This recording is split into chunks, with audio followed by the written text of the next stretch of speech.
across the UK, on DAB+, on your smart speaker, on your smart TV, and on your side. This is Talk.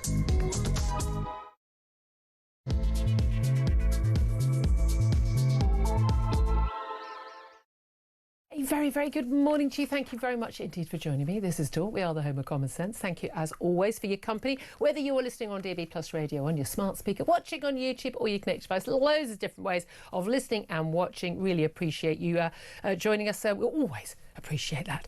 Whether you miss any of the show at all, though, yesterday, you want to catch up, you can go to my YouTube page. We've cunningly called it the Julia Hartley-Brewer Show. You never have to miss a thing. Hit subscribe and you can catch up on everything. Now, coming up in this hour, going to be talking about these grooming gangs inquiry, the Labour inquiry, dragged kicking and screaming. Bearing in mind, a year ago, anyone who wanted a grooming gangs inquiry was just far right and racist. Remember? Hi, Prime Minister, if you're watching. I doubt it, because you wouldn't learn anything otherwise, would you?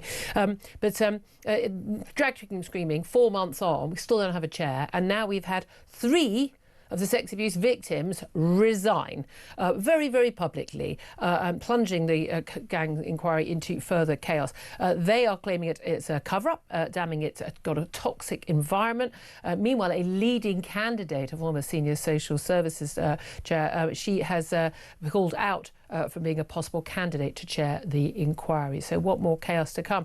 And whether or not Home Office Minister Jess Phillips should go, because she's been accused by victims of a blatant lie for disputing allegations that the inquiry is being diluted. Basically, let's not focus on the grooming gangs, what with it being largely perpetrated, and it's every fact shows you, about Muslim Pakistani gangs. And basically, she's accused the victims of lying. The victims have produced the paperwork to show that they're not.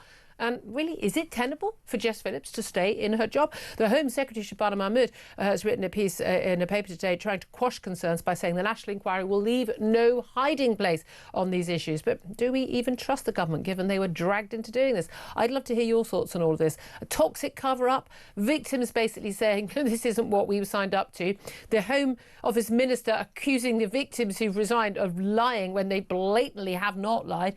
What's your reaction to all of that? Where does this go from here? Do you even trust the Labour inquiry at all? Who should head that inquiry? Who would you trust to do it? Give us a call, 0344 499 1000. Text the word TALK in your message to 87222. Get in touch with us on X at talkTV. Calls are charged at the national rate. As you know, text costs 1 standard network rate message. We're also going to be talking about the latest stats, which appear to show that nearly 1.9 million foreign citizens are claiming benefits of some kind here in this country. This is according to an analysis of those who are on housing benefit, universal credit, child allowance, carers allowance, you name it, pension credits even. It's way in excess of the official numbers. We'll talk about that. Plus, peace talks between Donald Trump and Vladimir Putin over Ukraine appear to have been called off and broken down after Russia refused to accept America's terms for a ceasefire to Ukraine, which is basically freezing the front lines where they are now. Russia appears to think they should get parts of the Donbass they haven't even conquered yet, which, of course, Zelensky has said no to. Plus, we're going to talk about Prince Andrew's finances. Who and what is this funding from? And how is he affording everything? Why does he not have to pay rent? Why does he only occasionally pay his water rates? Does he even pay for his lecky and his gas like the rest of us? No wonder the very rich don't care about things like inflation affecting the rest of us normal people if they're not paying any of the bills that it's affected by. Well, we'll talk about all of that. And joining me for all the chat, delighted to say, as regularly on a Wednesday, is Claire Pearsall, former Conservative Government Advisor. Morning. Morning. Well, as always, quite a lot to talk about. Just a bit. I mean, you know, there we are. I mean, home and abroad. Let's start with the grooming gangs inquiry. 3 of the survivors, the victims, I understand why they want to be called survivors, but have resigned. 2 have gone public, Fiona Goddard and Ellie Ann Reynolds, a Herd woman known only as Elizabeth, because of anonymity rules, she doesn't have to give her full name, and she's quite right within her rights to do so. They basically said, look, that this isn't working. It's a cover-up. It's a toxic environment. They're trying to downplay this. They're trying to widen it out. So it's about all group all group gang, a gang rape, as opposed to these particular modus operandi. Which even the government's appointed, Baroness Louise Casey to do that rapid review earlier in the year, which basically went, there needs to be a full public inquiry. Yeah. And even she made it really clear that, predominantly this is carried out by Muslim Pakistani men, and there is a reason behind not just their choice of their victims, but crucially, the fact that they were not challenged for 20 years pretty much was because of their ethnicity and their religion, and the urge of the police, the social care workers, the councils and everything to basically brush it under the carpet because it was all a bit awkward. What with community cohesion and being accused of being a racist or an Islamophobe? That is why that aspect is vital to include, isn't it? Yeah, absolutely. It needs to be front and centre of any inquiry. And I think Louise Casey made that abundantly clear. It was clear in her first review, which was lengthy. The quick down and dirty review that she did pointed it out in even more technicolor detail, that said these are the people you need to be looking at, this is what you need to focus on. So why the government feels in its wisdom that it can go and push that to one side is beyond me. What do you make of the Home Office Minister Jess Phillips? Because to her credit, as a backbench Labour MP, I mean, let's face it, Jess Phillips is the Minister for Jess Phillips. She's the MP for Jess Phillips. It's all about Jess Phillips. Yeah. I mean, let's be honest. But she has done some great work, campaigning against violence against women and girls. And she really has. And it's been a really, really big part of her political career. And I think, we should give credit to that.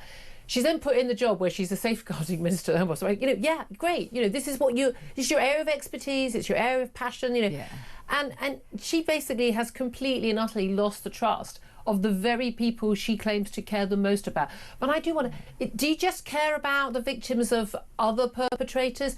And when these white working class girls from all towns across the country, when they say, but I was targeted because I was white by men who were of Pakistani Muslim heritage, who targeted me for that very reason and who were never arrested and charged, even when there was blatant evidence, absolutely blatant evidence that they were committing a gang rape against underage girls.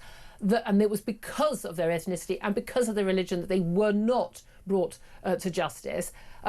It's all a bit awkward because it doesn't tally with her PC woke views on Muslim. No, this is it. Muslims are victims, right? Rape victims are victims. But when you've got, I mean, it's almost like she can't compute. I find it really simple to understand that men of all colours and religions can rape, and women of all colours and religions or none can be victims of rape. Yeah. I don't find that complicated at all. But we know for a fact that the religion and the ethnicity of these perpetrators of these grooming gangs is relevant because it's the reason why they were allowed to continue. That's right. I listened to the urgent question that was in the House of Commons yesterday, where Jess Phillips was there to defend the government's stance. She started off quite well.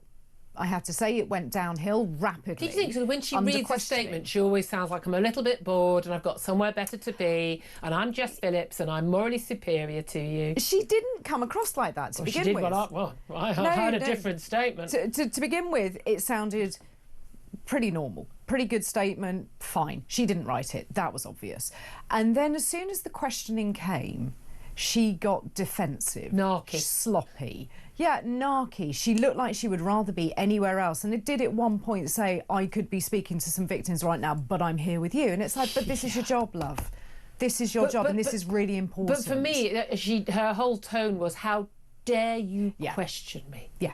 The minute she stepped off script, she then became really narky, really, I would prefer to be anywhere else and don't question me. And it's perfectly fair, criticise the Tories. You were in power, you didn't do a proper inquiry in this either. Precisely. You knew all about it. We should have done. We absolutely should have done. And that's on us. But now the Labour government... You were in the Home Office. Was this ever raised when you were there? Not when I was there. Not when I was there. I dealt with... It's all been covered up. Yeah, and I dealt with other immigration cases, and because these weren't strictly immigration cases... It wasn't your field. It wasn't in my view. So, sadly, otherwise I think probably would have pushed for it then. What do you make of... I mean, we've got a potential chair who has pulled out as well. One of the people being looked at, a senior social worker, Annie Hudson. She's been shortlisted to chair the three-year inquiry. I mean, these things always take longer. Another shortlisted name is Jim Gamble, who's a former senior police officer. Now, again, I completely understand why the victims are saying, hold on a minute, even when we had juries deciding in the case of our perpetrators who were convicted, the judge didn't allow anyone on the jury who was a social worker or a teacher or a police officer or had links to them, because those are the very organisations that perpetrated the cover-up, so they can't be trusted. So I can understand you say, well, I don't want a senior social worker, I don't want a senior former police officer. Jim Gamble, we were discussing on the show yesterday, he's been a magnificent campaigner about child sex abuse, running CEOPS, although he's ex-cop, but I would trust him. I would 100% trust that man, but I can understand why the victims wouldn't. Yeah, and same here. Why would you believe that somebody involved in police, any organisation, any organisation that is being looked at, why would you trust them to be able to go and basically mark their own homework, which is how people are looking at it. But then the question comes, who would you trust to lead up an a senior inquiry? judge? It's normally a senior judge. What you want is a senior judge, because they've got you've already got your peerage or your OBE or whatever it is you want. So you're not looking after anything else, and you need someone who's got a really strong track record of, sending these men to jail, as opposed to going, oh, well, it might be a cultural difference, because we've seen enough of those judges. It just seems to me that's untenable. I mean, I'd love to hear your thoughts on this. 0344 499 1000.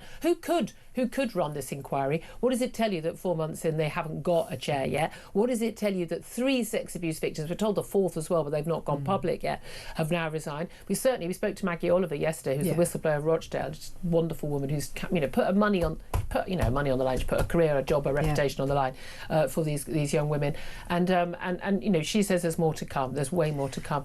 There is clearly an attempt to cover up. This is Labour basically trying to, well, God, we've been forced to do this sodding inquiry. We know it's going to make a hell of a lot of problems for us ahead of the next election, with loads of Labour councillors being involved in all of this. We're in a heap load of trouble, and let's just try and make it go away. Well, good luck with that. I mean, I just don't think, good luck with that. It's not going to work, is it? But your really thoughts, isn't. give us a call, 0344 499 1000. Another thing that won't go away is sodding Prince Andrew. He won't go away, the stories won't go away, taking away his HRH and then his Duke of York title and all of that utter, abject nonsense that I've got no time for anyway, as you all well know. It's a regular audience. Now they want to take away the Prince title. Again, I don't care. He was the son of the Queen. If you believe it, you either believe in titles or you don't. I don't believe in any titles, right? I don't even believe in the sirs and lords. I'll play along because people seem to care about it when you speak to them as guests, but they all know personally that I don't approve of these things. No one's above me, no one's below me, end of. But, if you're going to believe in them, well, you can't take it away. If you believe in a hereditary monarchy, he's a prince and he stays a prince no matter what he's allowed to put on his headed notepaper. I don't really care what he calls himself. I do care when he was representing our country as an international trade envoy, and when he does a lot of things like his pitch at the palace, and there seems to be some financial benefit for him coming out of these things. I do care that he was put on a security list because he had far too many meetings with a man known to be a Chinese spy. And I do care when he's got a grace and favour, huge big house, 30 bedrooms or something? It's enormous. How many friends have you got coming to stay? I mean, do you want that many people to come and stay at your home? It's big grace and favour mansion, Royal Lodge. It's a mansion. Okay.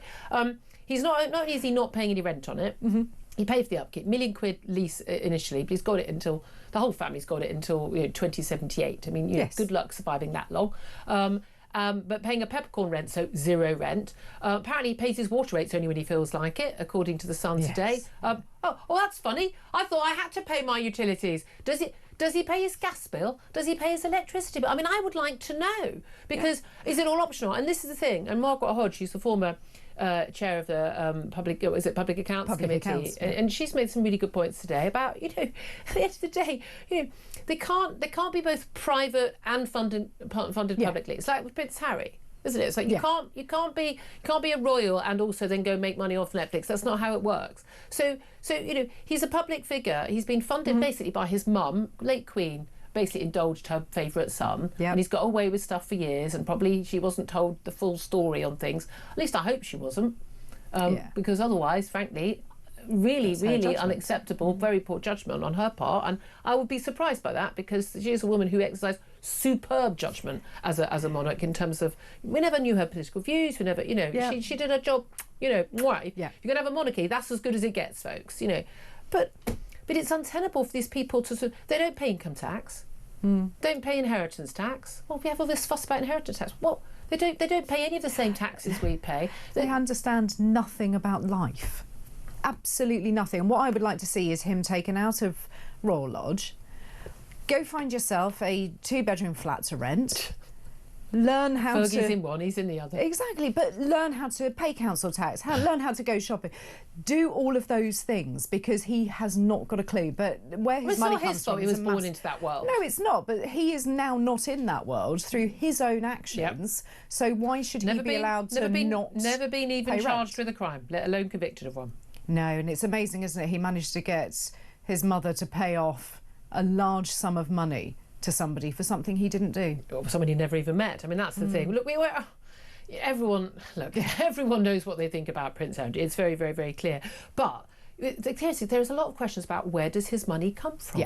Yeah, and I think that's what we need to understand. Never met a dodgy billionaire he doesn't like. I mean, again, this is my thing. Where is that money coming from? He got money from his mum. Yep. He got money from working as a trader boy, and lots of expense. Where is the rest of the money coming from? And he paid back $7 million for works. I mean, that's how big the house is. Imagine if refurbing your home. I think we made a lot less than that for our conservatory. And I've got to be honest with you, I had a new kitchen put in. I don't think it cost $7 million. So this is a big house. Where's he got that $7 million from? What about that? Didn't they have a £10 million ski lodge in Switzerland? Yeah. Well, where'd you get the money for that? There's no trail of. And then he had that, South Fork Ranch, the big house he owned with Fergie. Sunninghill, and some foreign billionaire bought it like a sort of double the market cost of homes in that area. I'm so sorry, but I don't think this story goes away until we see his finances. We're not going to see his finances, but things are going to come out of the woodwork. And so it should. And so it should, because if taxpayers' money is flowing one way, which is into the royal family, and we all put money into that, then I think we do have an absolute right to know where the rest of that money is coming from. If he's being bolstered up by our cash, we need to know. Yeah, exactly. I don't want to pay a single penny. No. People, we've got an established, constitutional monarchy. That is the democratic preference of people in this country. That's what we pay for. That's, that's fine. I've got no issue with that. But yeah, if he's not on the payroll. And he was a hero in the Falklands War. But what have you been doing since that you got that money? I'm just saying that is a man who must have bought a lot of Bitcoin. You think even a few good investments on the stock market won't have paid. Did he buy shares in Apple in whatever it was, the day after it was launched, or did he buy a whole load of Bitcoin 15 years ago? Because there's no other explanation for his finances. I'm just saying. Love to hear your thoughts. 0344 499 1000. Your thoughts on Prince Andrew. Let's also talk about the latest budget revelation. I mean, you never know if they're just flying a kite or if they're actually doing it. But this is around the time, as you'll know, having worked in government, that the Chancellor, although we only hear the budget on November the 26th, this is around the time when it's near to the point it's going to have to be sent to the Office for Budget Responsibility, the independent OBR. Where they basically say whether the numbers add up or not. Yes. But we're approaching that time, so they've got to download it. Well, the Times claims that Rachel Reeves is going to launch a £2 billion tax rate on limited liability partnerships. Now, what are those? Well, they are basically a partnership. Apparently more than 190,000 workers do use this. They're used by lawyers, by family doctors, by accountants, and basically there's a tax benefit over an ordinary employment because you're not subjected to employers' national insurance because you're treated as self-employed. Reeves reckons this is unfair. Again, this is the same as the IR35 issue for self-employed people, which is millions, I think about 3.5 million self-employed people. When people who are on PAYE say this to me, and I spent years as someone who was freelance with the private limited company, a personal service company, what it's called. And they say, "Oh, it's not fair. I have to pay national insurance." Like, and do you enjoy your paid sick leave, your paid holiday, your pension contributions, and all of the other rights that you have as a member of staff? Well done for you, because IR35, outside IR35, you don't get that. And this thing, you don't get. These people don't get paid holiday. National insurance, if you work it out from your employer, basically pays for your paid holiday. That's basically covers that percentage. People don't realise, and people don't realise, and the taxation system in this country is incredibly complicated. But I think that when you start looking at these schemes, Rachel Reeves appears to just be looking at which professions can I hit next. Are we going to be very sympathetic to lawyers, accountants, and even GPs now? Well, I think we know they're paid highly. They're not people. Most of the times you're dealing with these people when you don't want to be. Well, you don't want to go to the doctor. You don't want to see a lawyer. You don't want to see your accountant, do you? No, right up until the moment that you do need one, Yeah. and you want them to be good. Yeah. And so you think if you start to scare those away, are we going to run out of lawyers and GPs? The thing is, the £2 billion it's going to raise, realistically, but that's like a drop in the ocean, though, isn't compared it? To where we what are. We need. Absolutely. Just finally, let's talk about where we are internationally, because we did have this planned meeting between Donald Trump and Vladimir Putin. This suddenly came about in Hungary just after Donald Trump talked about giving long-range missiles to Zelensky in Ukraine. Suddenly he's got taken it off the table. Now Putin's a bit too busy, doesn't want to attend this meeting, and a lot of it is down to the fact that, well, he's not feeling under threat, and it turns out he doesn't want to have the meeting. There's no point in having the meeting because he's not willing to accept the basic terms, which would be a freezing of the front line in Ukraine as it is. He wants to have more of Donbass than he's even been able to conquer so far. I mean, Donald Trump is being treated like a fool by this guy. I don't know why. I don't know why. He understands that Hamas are a threat, and Iran is a threat, China is a threat, but no, Vladimir Putin, not an issue. And you do wonder, the summit they had in Anchorage, Alaska, what did they actually discuss? Because seemingly there are two different sides to this. So Donald Trump believes that he had an agreement with Vladimir Putin, that it was going to be frozen on those boundaries and nothing more. And then Putin's gone, well, doing that whole toddler thing, going, but what about this? Yeah. And I want this bit, and this bit, and this bit. And he's going to keep doing it. And is it a surprise to us? No, not in the slightest. It appears to be to Donald Trump. Yeah, absolutely. Again, he's just being played by this guy. But every phone call he gets with Vladimir Putin, we move backwards on this issue. I mean, what do you reckon of British troops being deployed to Israel to monitor the Gaza ceasefire after a request from the US? We're talking about a handful of troops, but anything I think that we can do to assist Israel is good. But not entering the war zone. Not entering the war zone. It is still a war zone. It is still a war zone. This is a very fragile time, and I think if we can just show support and show a little bit of solidarity, then that's a good thing. I think if we step over any more than that, it is different territory, and it all kicks off again. OK, 10:24 is the time. Love to hear your thoughts on all the stories we're talking about. Plenty more coming up. Banning the burqa still very much in the news. I mean, yeah. Not question mark for me on that one. We'll talk about that coming up as well. Do give us a call, 0344 499 1000. Your thoughts on that chaos in the grooming gangs inquiry that 4 months on still isn't actually doing any inquiring. Prince Andrew and his finances, the budget, international affairs, you name it. Get in touch, have your say. This is Talk.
it would take a miracle to convince me that the inquiry isn't going to be set up. When you know how corrupted the government are, you've got to really consider, are they in our favour? And I think personally the answer's no.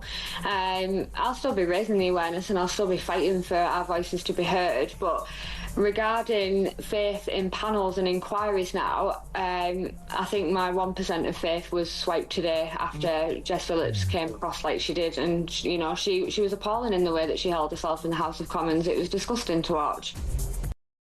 Across the UK, on DAB+, on your smart speaker, on your smart TV, and on your side. This is Talk.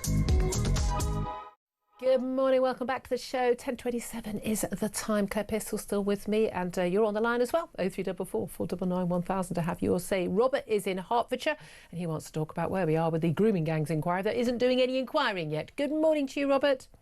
Good morning, Julia. Good morning. I don't mean this literally, but the British public, we want blood now. We want to see, not totally literally, we want to see prosecutions, we want to see imprisonments. We don't want to wait another 2 or 3 years down the line. We've had enough of cover-ups with Jimmy Savile, Baby P, or nobody ever got prosecuted. We want blood. I guarantee you, that once you nick the first couple, they start throwing each other under the bus. Yeah, I'm totally with you. That's what they should do. And it's really, really simple. You speak to all of the survivors, and again, it's not even like were you potentially survived? Well, no, sorry, the case has gone to court. The men who gang raped me from the age of 12 are all in prison. So we're pretty sure we know they're telling the truth. And you'd say to them, who did you tell? Do you remember when you told them? And what happened when you told them? And give us names. If you've got any records, give us names. Who was in that job at that time? And you literally work your way through those people, and you go to those people and go, what did you do when you were told? And you'd ask other people to speak up. And we want names. We want names. We want prosecutions. I guarantee you, once they start prosecuting people, the victims will start looking for compensation. I feel sorry for people living in the area because it's going to be the council tax who's paying for. Imagine how much the compensation is going to come to. It's going to come to millions. And that's the thing, because again, a lot of these girls, they were in care. They had social workers. There was a duty of care towards them. I've got no problem with these girls, now women, getting compensation for what they went through, because again, they were plied with drink and drugs, and they were treated as if they were sluts or prostitutes or both. And this whole attitude towards them, and it's impacted lives. And one of the reasons why they weren't taken seriously for so many years was because, but she's a drug addict. Well, I think being a drug addict is where you'd want to go if you've been gang raped every day since you were 12. Yeah, I mean, I'll be honest with you. I'm not having a go at you now because I love you to bits. But you've got a responsibility. You and your colleagues have got a responsibility as journalists to make sure this doesn't go away. Absolutely, I completely agree with you. Best. Absolutely, I agree. I promise you, we won't let it go away. There are lots of really good people and other channels as well who've spoken out about this and will not let it go away. Robert, thank you for your call, and I completely agree. I mean, Claire, the public want blood. I think we really do. Yeah, I think so, and I think he's absolutely right that none of us need to let this drop away, which I know certainly you won't. We will be voices for those victims. Yes, don't stand in the way of Maggie Oliver, guys. Yeah, good luck with that. I mean, I'm telling you, in any scenario, Maggie Oliver versus anyone, I'm on Maggie Oliver's side. David is on the line in Gloucester. David, what do you want to say? Good morning, Julia. Morning. Well, I've got several points, but my main one is I don't think this is ever going to get cleared up unless we have a clean sweep. And the only way you can do a clean sweep is by bringing in judges or whatever and lawyers from a foreign power, say Australia, New Zealand, Canada. That's interesting. And the same with the police force, the leads. I don't say the whole thing, but the leads should be led by those people, because I do believe, I don't care what anybody says, the establishment is very corrupt in this country. Yes, they're up to their necks in it. And I think there's various necks in it, and and I'm sure there are people who are ringing up and saying, don't put my name in, because, I was a social worker at the time, I was a counsellor at the time, I was a policeman at the time, and they're now an MP or whatever, and I'm sure that's happening, and I don't care. And if people say it's not, I don't believe it. So let's have a complete foreign sweep. And we also need to make sure that anybody that's in a high-powered position now, they need to be pulled out of that position, and if necessary, and if they're found guilty, their pensions must be removed. We cannot have police chiefs, MPs, establishment figures, civil service, whatever, holding on to their pensions and things when they were guilty of complete neglect. Or even worse. I couldn't agree with every word more. I really couldn't. David, thank you so much. Really, really appreciate that. 10:32 is the time. We're going to take a quick break. Up next, going to talk to independent peer Baroness Kate Hoey, what she makes of all of this and plenty more besides. This is Talk.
Across the UK, on DAB+, on your smart speaker, on your smart TV, and on your side.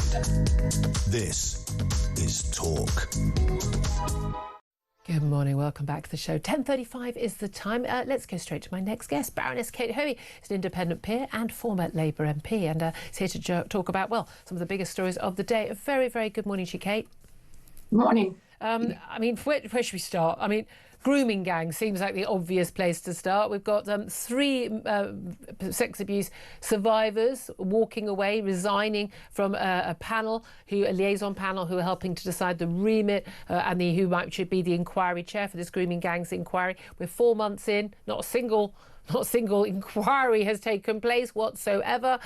We've got people who are potential front runners saying, no, I don't want the job, I'm removing my name. We've got the Home Office Minister, Jess Phillips, basically being accused of lying, and frankly, proof being there quite clearly that she has lied about the survivors when they say you're trying to widen the remit to water things down so it doesn't focus on Muslim Pakistani men as the perpetrators of this crime against white girls.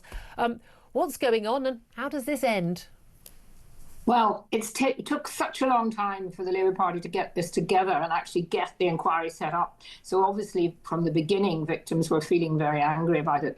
And then there's been nothing but one issue after another. I mean, I have to say the Home Secretary, in a statement she made last night, did try to sound very, very strong on the issue.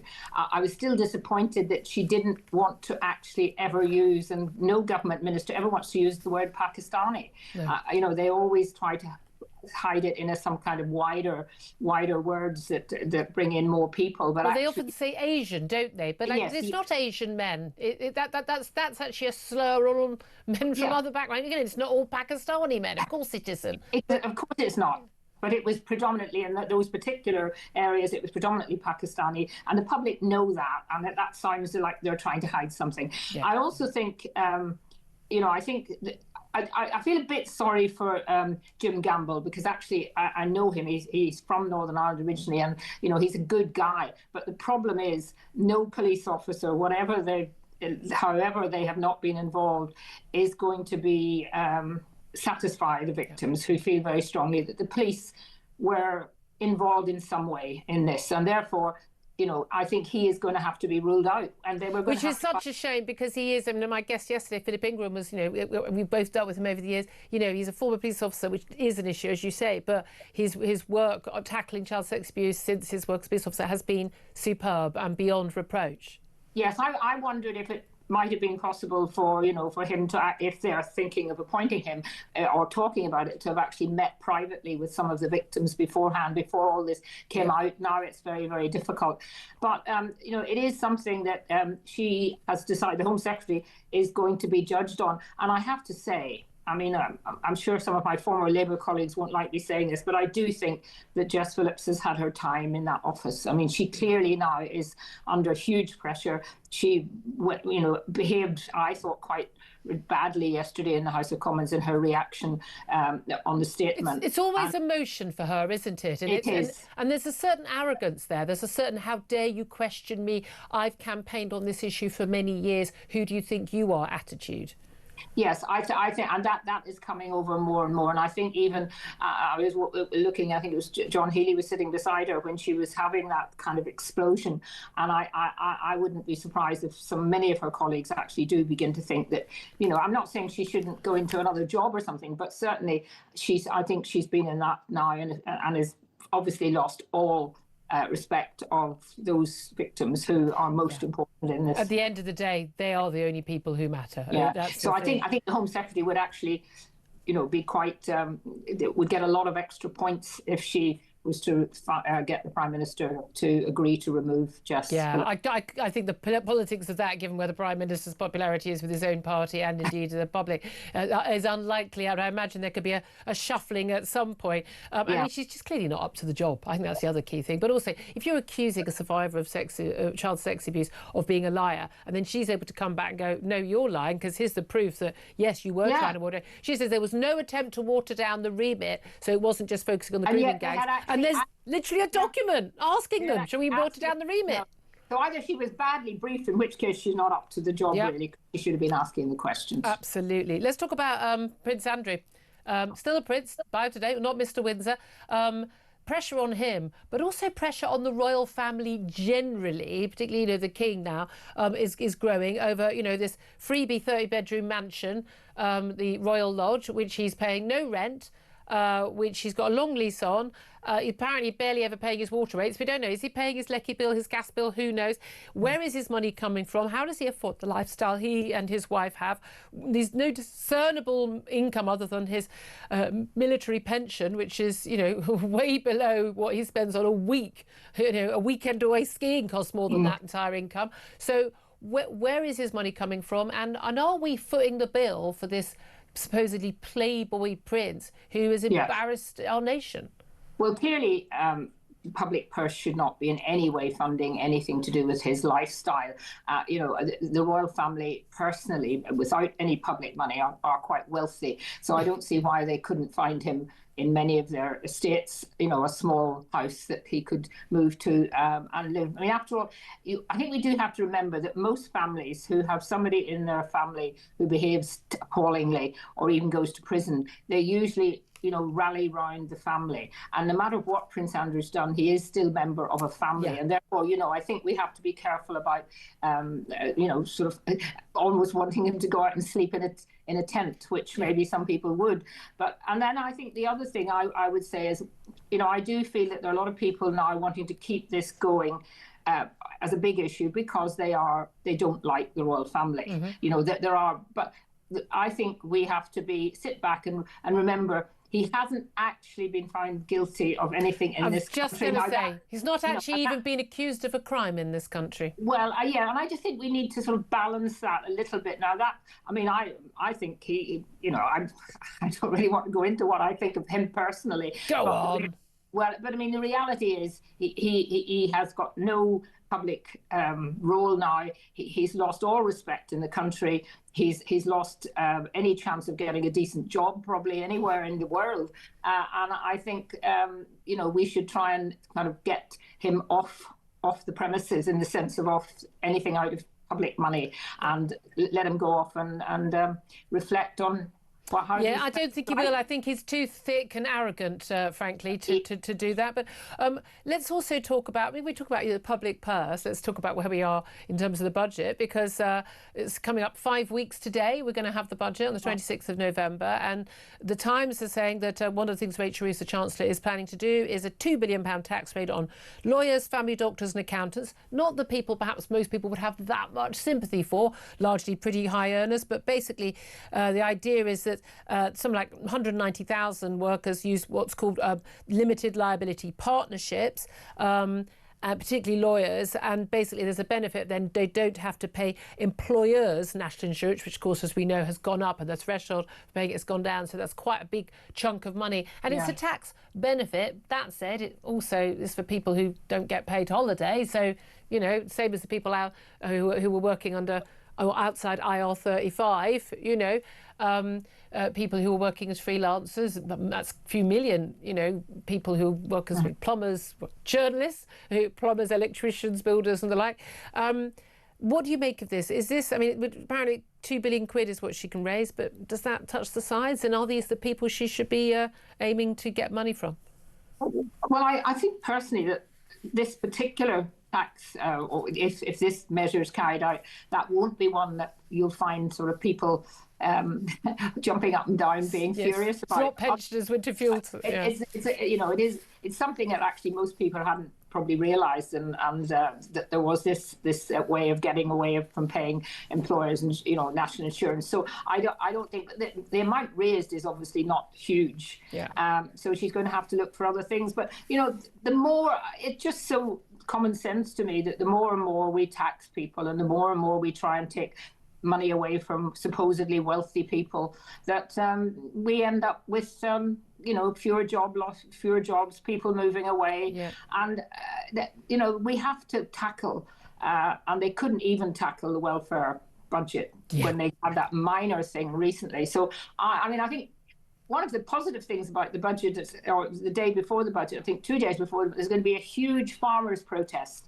And I think all the tractors are going to come out all again, and I will very much be supporting that, because that is one area of the small family farm tax that just should never have happened. The public are very clear on that one, aren't they? Clear on that, well, you talk about the benefit of the welfare reform. One of the things that's been coming out recently is quite how many people who are foreign citizens who are being able to claim benefits. And some latest analysis carried out on the official figures from the Centre for Migration Control is that they reckon some nearly 1.9 million foreign citizens are able to claim benefits currently, and we're talking about everything from housing benefit, child allowance, carers allowance, disability benefits, pension credits, all of that. And we're looking at £10 billion of universal credits alone being made to foreign citizens. Now, and an extra 1.5 million benefit claimants among those born abroad who have since gained British citizenship, so that's 3.4 million benefit claimants who are foreign born.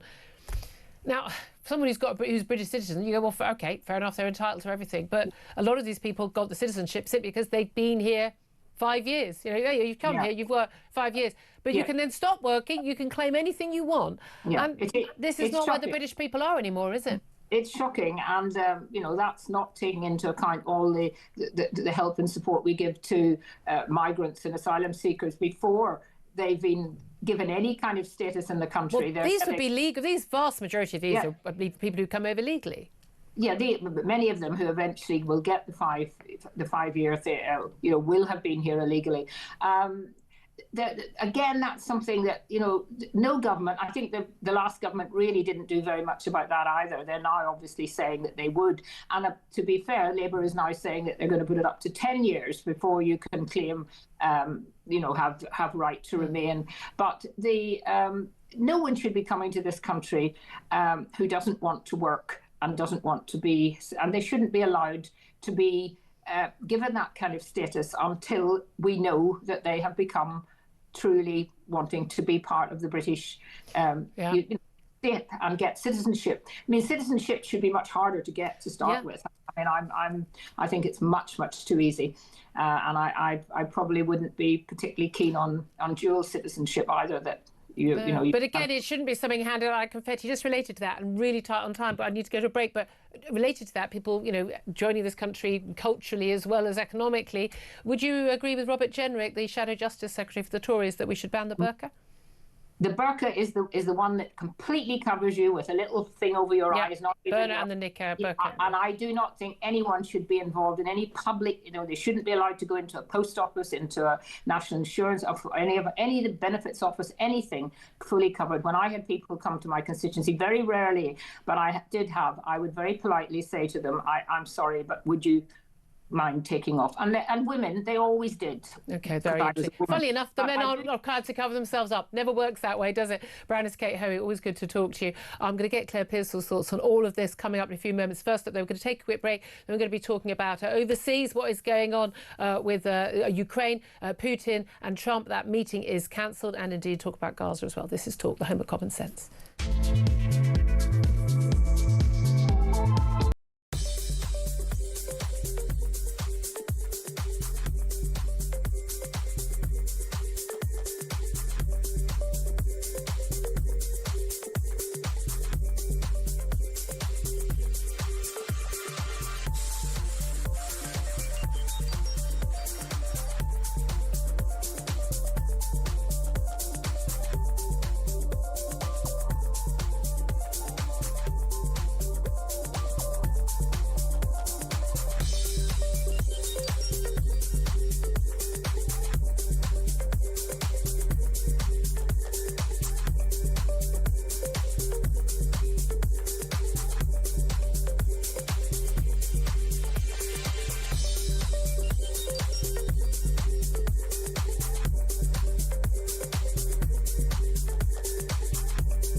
I remember talking to Matt Hancock at the time, who was the health secretary, and I said, Matt, who is in danger, who is dying? Why don't you just protect the elderly and the vulnerable and let everybody else get on with it? Locking up all these youngsters was insane, and I believe that this is a ticking time bomb for society to be picking up the pieces in many months and years to come. You know, the mental health issues that we really haven't even begun to scratch the surface of, I think you can directly link back to the closing of the schools.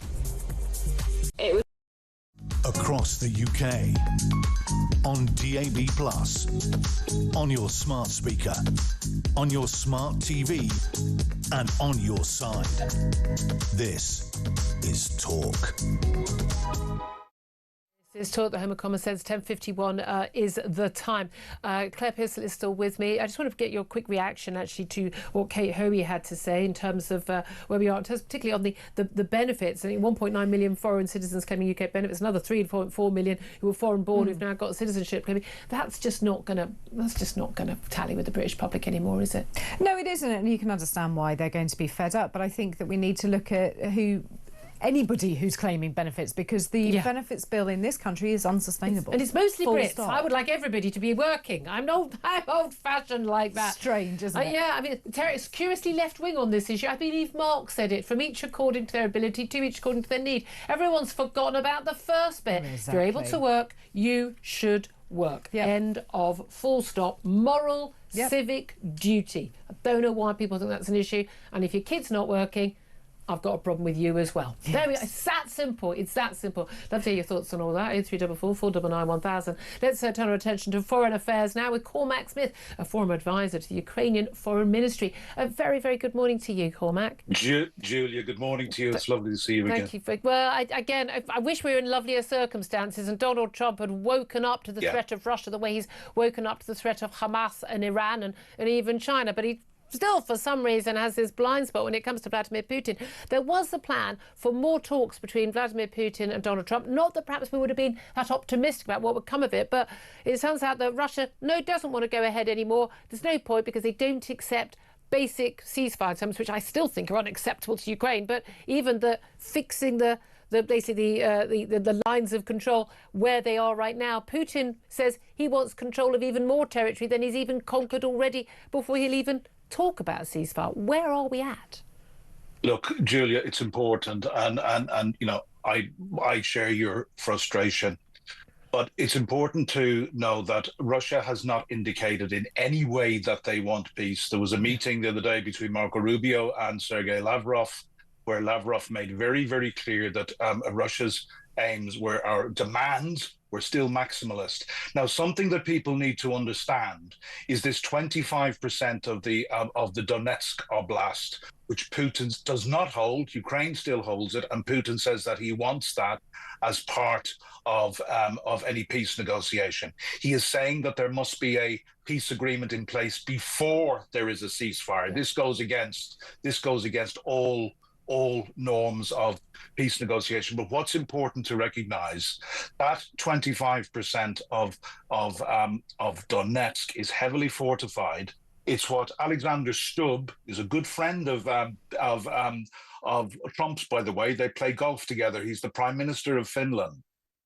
Sorry, he's the president of Finland. Yeah. He recently described this 25% heavily fortified by Ukraine as the highway to Kyiv. Yeah. So Putin wants that because it is of strategically critical importance. There's something else in this that I've noticed. This, I think, is a sign of Zelensky finding a way to stand up to Trump in the most in the softest and most non-confrontational ways. We had leaks from the White House that talked about Trump shouting, swearing, and throwing maps off the table during the meeting on Friday. Zelensky clearly. So are we back to the February meeting? Yes. No, because Zelensky clearly didn't rise to the bait. He came out, his first pressers were very, very positive. He talked about, yes, we haven't got the missiles yet, the Tomahawks, but it's still on the table. Yeah. So I think, we also heard from that meeting that Witkoff, had pressured Zelensky very, very heavily to accept Putin's terms. These are terms, giving up that 25% of Donetsk, these are terms Ukraine can never accept. It's basically conceding the right, and also, especially given that we haven't got the proper guarantees that they've been asking for, this basically would be giving up the whole of Ukraine to Putin. Here's the thing, it did look like Putin was willing to talk when there was the possibility, casually mentioned by Donald Trump, we may well give these long-range missiles to Ukraine. I mean, we've had missiles provided by us being used on Russian territory already. We know the only thing that Putin's going to respond to is basically the reality that you're going to lose. Yeah, look, the Tomahawks are different. They have a range of up to, I think, 1,500 miles. What we have given them, Storm Shadow, is about 200 miles. Yeah. They are particularly stealthy, i.e. they're hard to shoot down. And I've been told by a military friend of mine that they can be put through a bathroom window at a range of 1,000, 1,500 miles. They are incredibly accurate. They probably wouldn't be a game changer in themselves, but Putin was clearly very, very concerned about this. Yeah, so, Zelensky of intent. Yeah, Zelensky came out the other day and he said, when tomahawks are taken off the table, then Putin loses interest in diplomacy. When the tomahawks were on the table and it looked like Trump was going to give tomahawks, suddenly Putin wanted to talk. Okay. Trump has rolled back on that. He hasn't said no, but he's rolled back on it. So Putin becomes more maximalist. Yeah. And, as you said, when are we going to learn? Yeah, and once again, we've got the European nations in NATO very strongly backing Zelensky. We've got, the NATO racing over to Washington to try and sort of, talk about the 12-point peace plan that they've got. But, Zelensky is compromised. To even have to give away an inch of territory is a massive compromise. Anything, by the way, would have to go to a vote of the Ukrainian people. I think after 3.5 years of vicious warfare and so many of their young men dead, and indeed their civilians who've been targeted as well, I can't imagine they're like, we would go, yeah, all right then, we'll give it all up now. Where do we go from here? Well, look, I believe this is horrible, this is realpolitik, but I believe where Zelensky probably is, and even if it went to a vote, the Ukrainian people would be freezing the conflict along the current lines. This is what Putin absolutely refuses to do. That would be a de facto recognition of the lines of the lines of demarcation. It would never be a de jure. Ukraine will never recognize de jure that these 5 oblasts, remember this Crimea that was illegally taken in 2014, and this is existential for Crimea. So, but I think the place that they are in at the moment is that they could, and I would say possibly would accept a de jure freezing on the current lines. Yeah. But then it's all about the security guarantees. Which the US... It's about how we get behind them and we turn Ukraine into a steel hedgehog.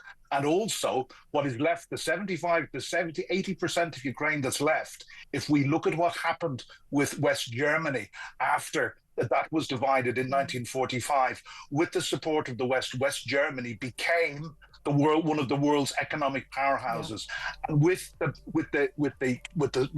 the social capital and the resources that they have in and under their black soil, Ukraine is a sleeping giant. Exactly, and a huge nation. It could be a huge asset, joining the EU and all of that. Yeah, Cormac, really good to talk to you, a former advisor to the Ukrainian Foreign Ministry. Thank you so much, really appreciate that.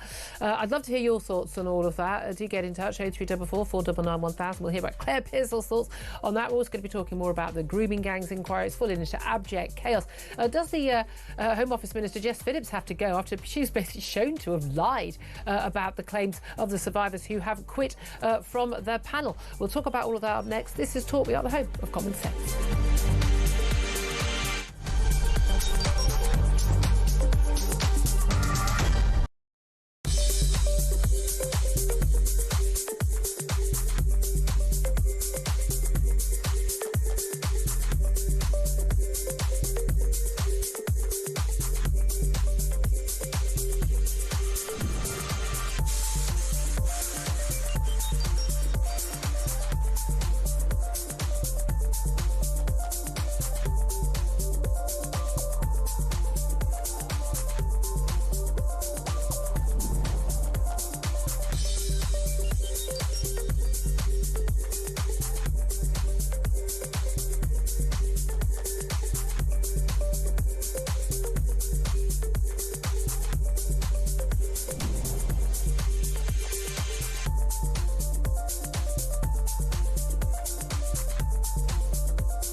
across the UK, on DAB+, on your smart speaker, on your smart TV, and on your side.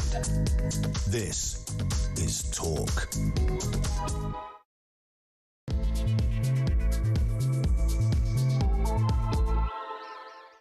Very good morning. Welcome back to the show. It's fast approaching 3 minutes past 11 o'clock. This is Talk, Home of Common Sense with me, Julia Hartley-Brewer. And whether you're listening on DAB+ radio, on your smart speaker, or watching on YouTube or in your connected device, thank you very much indeed for your company. Thanks also to Claire Pearsall, former Conservative Government Advisor, who's joined us. Didn't get a chance to have much to say over the last two guests, so we'll come back to you very quickly on that. But if you do miss anything of the show, do go to my YouTube page, The Julia Hartley-Brewer Show. Hit subscribe. You never have to miss a thing. Coming up in this hour, we're going to be talking about the Labour grooming gangs inquiry. Complete chaos it's been plunged into. Big question marks over the future of the Home Office Minister Jess Phillips after she basically accused one of the victims, the 3 sex abuse victims who've resigned from the liaison panel on the advisory group, basically, you know, what the remit of this inquiry should be. 4 months on, by the way, still haven't decided that. Who should be the chairman? They still haven't decided that either. This is absolutely stuck in a quagmire right now. Leading candidate is pulled out as well. But she's basically accused by victims of a blatant lie to them, of basically saying that they were lying by saying that they'd been trying to basically water down the inquiry, which clearly documents show they had been trying to do. We're also going to be talking more about, because my blood doesn't boil over, Boris Johnson and his evidence to the COVID inquiry yesterday, where he said that, yes, lockdown rules did go too far and they'd let down a lot of kids. That's okay then, Boris, don't you worry. We'll just move on with our lives as, you know, millions of children's lives were ruined. Don't worry about it. Anyway, we're also going to be talking about the NHS doctor who celebrated the Hamas attack on October the 7th, has made numerous comments online since and in public, who's been arrested on suspicion of stirring up racial hatred. Dr. Rama Aladwan, she's a junior medic training to be a trauma and orthopaedic surgeon. She told police, "You are doing this for the Israeli Jewish lobby." Of course she did. She was arrested by South Gloucestershire Police on Tuesday morning. You may remember she is the doctor who posted online saying that she was banned from shows like mine because we didn't want to hear the truth. I immediately invited her publicly onto the show, no one is banned from the show, and invited her privately as well. She definitely saw the post because she replied to it, just chose not to actually come on the show. So I'm not quite sure how you could be banned from a show which you refuse to come on. But there we are. That's the territory we're in. Anyway, I'd love to hear your thoughts on all the stories we're talking about today, including, I think, particularly Labour's grooming gang inquiry. It's in total chaos. 3 of the sex abuse victims, now survivors, have now resigned. They've labelled it toxic and they've said it's a cover-up. Big question marks, as I say, about the Home Office Minister Jess Phillips and her basically, you know, accusing survivors of sex abuse of being liars when they've got the paperwork to show they haven't been liars. It's quite something. Does she survive in that job? Give us a call, 0344 499 1000. You can text the word TALK in your message to 87222. Get in touch with us on X at talkTV. Calls are charged at the national rate. Text costs 1 standard network rate message. Claire Pearsall, thank you once again for joining us. And I want to come on to where we are with Ukraine and indeed Israel and Gaza as well in just a couple of moments. But we've got to start, I think, with the issue of the of these grooming gangs inquiry. Where do you think we are? Because a year ago, Keir Starmer basically said anyone calling for a national public inquiry into grooming gangs was far right and a racist. And then he changed his tune after Elon Musk got involved, and basically everyone went completely, you know, crazy about it early in the year, and dragged kicking and screaming to the decision that there would be a public inquiry. 4 months on, we have no formal remit, no time frame, no chair. Yeah, we've got 3 people who were victims who were supposed to be helping who have resigned. It's not looking good, is it? No, it really isn't. And I think at the moment he, the Prime Minister, decided that there was indeed going to be an inquiry, you should have in place or in your mind someone that you want to chair it and roughly what your terms of reference are going to be. None of this is going to be difficult because inquiries have been set up and inquiries have been run over the decades. It isn't unusual. She used to work in the Home Office. They've had loads. I'm well versed in all of this. So it isn't hard. Now, you have to have plans B, C and D because people aren't always available to be chair. They don't want to do it. They're not available, whatever the reason may be. Or the victims don't want them. Or the victims And where are you on that? Because the argument has been we can't have someone who worked as a senior social worker or senior police officer in charge of the inquiry when we know that social workers and police officers were among those who not only ignored and covered up these crimes, sometimes they help perpetrate these crimes. Yeah, and I can understand that view. And if you're talking about somebody who is in a senior in the police force or in social services, then they are effectively going to be marking the homework of possibly some of their colleagues or former colleagues, and you can understand why the victims are going to look at that and say, how transparent are you going to be? How fair are you going to be? And people do try and cover up. They cover up for their old colleagues. They do favours. They do that. I mean, we were talking on the show yesterday. I was thinking Baroness Louise Casey is someone I'm very happy with. She's clearly no nonsense. Taylor language, she doesn't care who she upsets. I've got massive respect for her. Won't ever agree to come on the show, which really annoys me because I think she's just a fantastic no nonsense figure. But Jim Gamble is one of the names that was mentioned, and he is a former senior police officer, but he is also someone who has worked tirelessly tackling child sex abuse since leaving the police with CEOPS, the child exploitation online body. I mean, I would understand accepting him, but I also understand why the young women who have been victims and know that lots of people appear to be really nice in public and actually behind closed doors they are either going, yeah, she's just a slut or a prostitute, I don't care if she's been gang raped every day at the age of 13 by men in their 50s. I mean, at the end of the day, that's what happened. Yes. And it's like all these people who go, oh, well, they're these people are straight up. These women have lived the reality of an awful lot of people who are upstanding members of society, in uniform or not, who have let them down. Yeah, they have looked at them as if they are worthless individuals who are lying, who are alcoholic, who are drug taking. And you think when somebody is 12 and they've got that level of alcohol abuse, there has to be a reason for it. They're children at the end of the day, and they weren't believed. And there is no such thing as a child prostitute. It's not possible. It's a rape victim. That's all. That's all it's just. Don't call it anything else. It is mind blowing. I mentioned on the show, so I've got a friend who's a detective and involved in some of these cases, and one of the things that she has to do is just befriending these victims, but they can't get them to give evidence. Okay, because they're absolutely convinced, these 15, 14-year-old girls, they're absolutely convinced that the 40-year-old bloke who picks them up in his sports car and gives her drink and drugs and buys her jewellery is her boyfriend and loves her. But of course she's from a care home. Her parents have neglected her, the dad's abused her, they've been in and out of care, they've finally got someone who pays them attention, is really nice to them. And then after a few months, well, then you're expected to, I'm going to share you with my mates, and then it all starts. And then they're given drink and drugs to keep them compliant. And that's what happens. And one part of her job as a woman having to watch this is literally to say and talk to them as often as possible and follow them and so whose car did you get into? Do you remember the license plate? What was the address? Do you remember? Have you seen that man before? So that 40-year-old man who mainly raped you last night and beat you up. Do you know where he works? Do you have his name? What did they call him?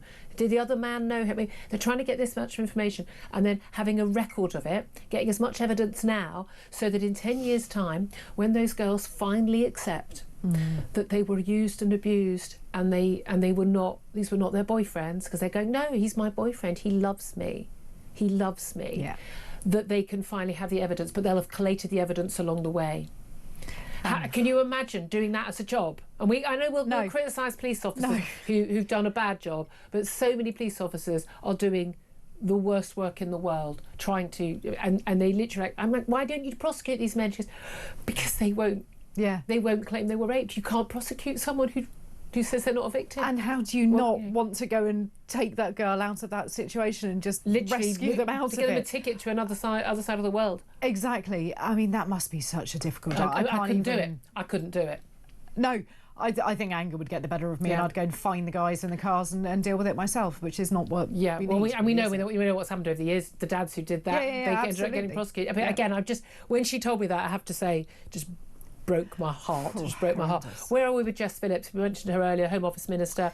I say everything involving Jess Phillips is always about Jess Phillips. I think she's done brilliant work tackling violence against women and girls, but I also think that she is an egomaniac, and I think she's in a position as a minister now where she's clearly out of her depth. Her behaviour in the House of Commons, not playing a clip of it because it's quite you have to get the gist of quite a long clip.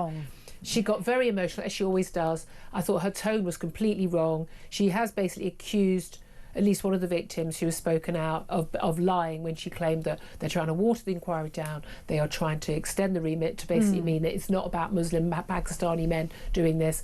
They're going to make it loads of different group crimes, whereas the particular modus operandi is about grooming gangs operated by Pakistani Muslim men from actually one particular part of Pakistan as well. Let's not tar everyone with the same brush.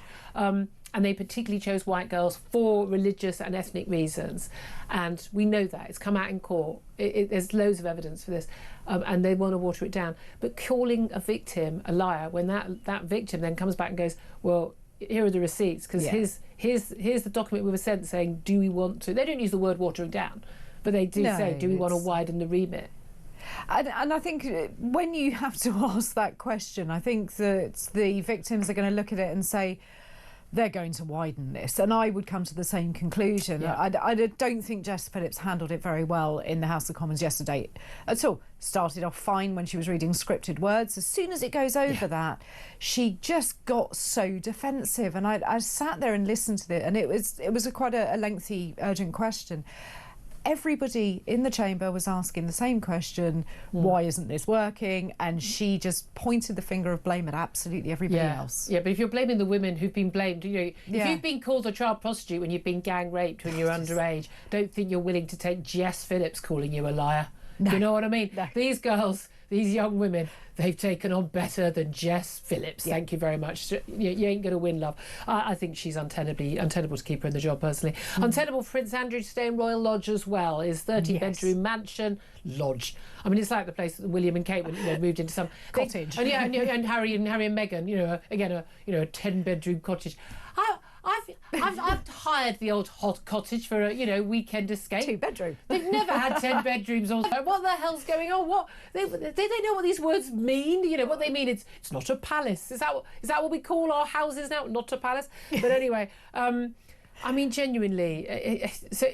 But the main thing is he's not paying rent. He's got a long lease. He can't be kicked out even if the King wants him to. He's not apparently even paying his water rates just when he feels like it. We know that the royals, and this includes the King, by the way, even when he was Prince Charles and now he's the King, it's the same with the Queen, they're not required to pay income tax because it's to His Majesty's Revenue and Customs. So he's on a technicality. Pay yourself. That we're told they do now. As of about a decade or so ago, we're told they do, but we don't know what rate. We don't know whether they pay 20% like people on low incomes, or whether they pay the top rate like all the other people who've got millions and millions of pounds of income. We don't know how Prince Andrew's being funded. As I say, never met a dodgy billionaire he doesn't like. This absolutely stinks. It absolutely stinks that we are paying for this. He's a wrong 'un. He hasn't been convicted of a crime, hasn't even been charged with a crime, but he's a wrong 'un, and we know he's a wrong 'un. He's not honourable. He's got no place in the royal family. They don't want him. We don't want him, but we certainly don't want to pay for him. No, we don't. I think we have a right to know why our money is being put towards somebody that is of absolutely zero benefit to the UK taxpayer. I'm all for the royal family. I support the royal family. What I don't support is somebody who is clearly just tagging along, doing their own thing, not caring, not bringing any benefit to the United Kingdom or the armed forces or anything, but just gets a free house out of it. Well, we're told again, this is, it's on the Crown Estate, and there's an element where it's very close to Windsor. It would be difficult to rent this out publicly. Could you therefore get the full market rent? But also, that this money, it's from the Crown Estate is different, but the Crown Estate is required to maximise income, to give money to the taxpayer. So there is actually a duty of care there. Yeah, there absolutely is, and I think they need to look at how they deal with the properties that they have, and this is what I'm hopeful for Prince William coming in and modernising. Well, if William and Charles, they want to pay for their their brother, their uncle, that's absolutely fine. I don't want to pay a single penny, and I really, really, really object to privileged people on big incomes not paying the same bills that everyone listening and watching right now and everyone working in the studio and I and you have to pay. That we all have to pay water bill, your council tax, your electricity bill, your gas bill. We all have to pay those bills, have to pay our taxes. We don't get a choice about it. And I want everyone in this country to have to face the same stuff. I don't think it should be optional, and I don't care. And I include inheritance tax. Now, Yeah. I completely understand how the royal properties don't get subject to. That's a different thing. But everything else, the Duchy of Cornwall and everything. No, I'm sorry. I don't see why someone who's built up their own business for years has to then pay 40% income inheritance tax. Yes, and they get to get away scot-free. No, I'm sorry. Again, you can be a supporter. I'm support of the Queen. The late Queen, who did the job very well. I'm not a monarchist. And I do find it quite, to a certain extent, there's an element for me is like, well, you want to have one family, and you say we're not going to choose who they are. We're not going to elect people. Well, fine. Then you end up with the Prince Andrews. Then you end up with the Prince Harrys. There you go. But you don't get to pick and choose. You said you didn't. You want an you want one family, and we get the royal family from that line. Well, then there you are. Look, there was a time, not so many years ago, when Prince Andrew was, next in line to the throne after Charles. Yes, and he's now pushed down because he's way down the list. Yeah, because of all the children that came in. And this is the point. This is what you end up with, and it's inconceivable that we have no oversight to this. And that's what I find very, very difficult. You're either a private individual or you're in some way funded by the public purse. Which is it? Because if you're in some way public, then we have a right to... You lose your privacy at that point. Same way, we get to know what, an MP earns. Yes. Because we pay their wages, so we have a right to know what they earn. It's ministers and payoffs for Angela, Rayner. I mean, we have a right. If it's our money, we have a right to know, don't we? Of course we do. Look, let's also talk about, given, we've got budget coming up and talk about tax rates. Look, we're all going to end up paying eventually. Trust me, we're all going to end up paying. We've got 3.8% inflation. We've got all of that. Look, and that's all coming up. But we've also got an awful lot of stuff going on in the international situation, which is creating problems, energy costs and all of that as well. Where are we in terms of Ukraine? Because you didn't get a chance to come back in after we spoke to Cormac Smith. Putin basically going, don't think I do want a meeting with Donald Trump in a week's time talking about Ukraine, because it turns out, Sergei Lavrov, his foreign minister, saying, well, we don't agree to the terms that are set out, which is that we fix our lines of control, basically, the front line where it is right now. They basically want to say, we take a whole load more, basically a quarter more of the Donbass in the east. We've heard so much about over the last three and a half years. Yes, we want to take that territory. Is, as he pointed out, it's heavily fortified, and basically if Putin gets that territory, which he doesn't actually control yet, so why on earth would you go, sure, part of the ceasefire, you get this, but that gives a clear route to Kyiv, the capital.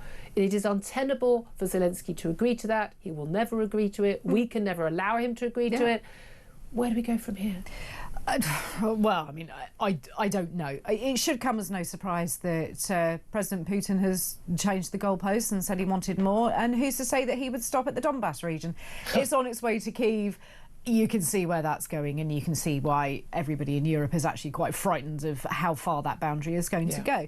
What Cormac Smith said, your previous guest, was quite interesting about Putin was only really interested when Tomahawk missiles were on the negotiating table. As soon as they were taken off, his interest went. What do you make of Donald Trump, though, sort of changing his tune almost on a whim? It's very...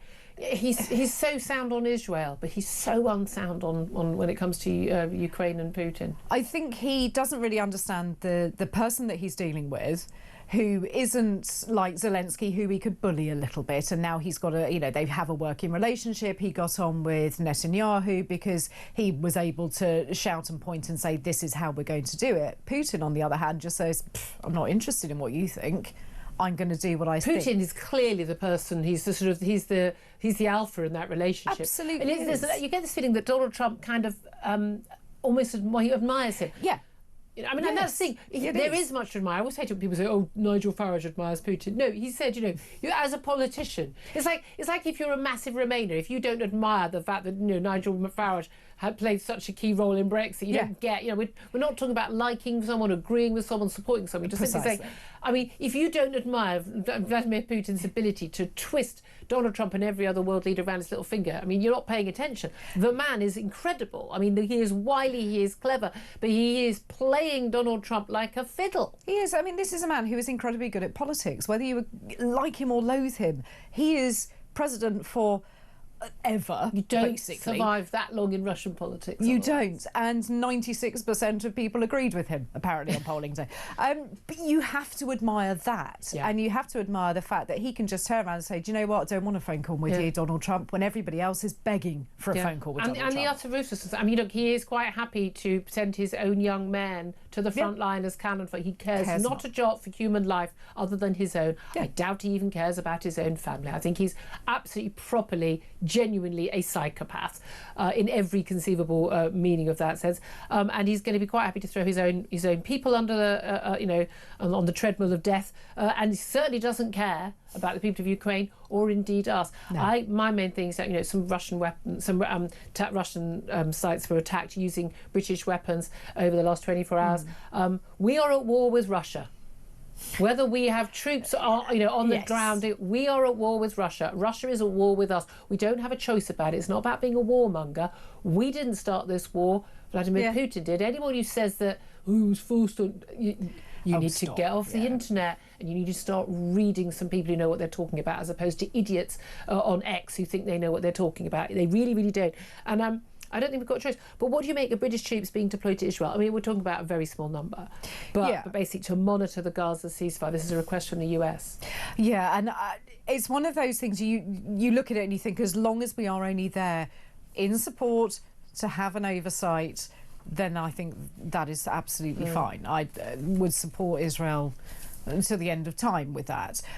I think if it crosses any further and you start going into war zones and you start looking like you're boots on the ground, you're in different territory. You are in different territory, and I don't think we need to be part of that. I've got to be honest with you. I'm pretty sure the IDF can manage things on their own, but they just need to have the international support. And again, that's where we are. Way too many people getting their information. I'm amazed by how many people I know who have really strong views on Israel and Gaza who don't know some absolutely incontrovertible black and white facts about what's going on there. And I really think we're going to have to sort of have proper, like, literally sit down with groups of people who go, oh, it's awful genocide. I just don't think they'll learn, though. I know. I think the ones who march, they're gone. They're just, we've lost them. But I think the vast majority of people who've just unfortunately been subjected to the BBC and ITV and Sky News for the last year or two, I think they can be saved. And again, you can have your view either way, that's fine. But your view needs to be based on facts. Yes. It needs to be based on facts. And if it's not based on facts, it's not a worthwhile opinion.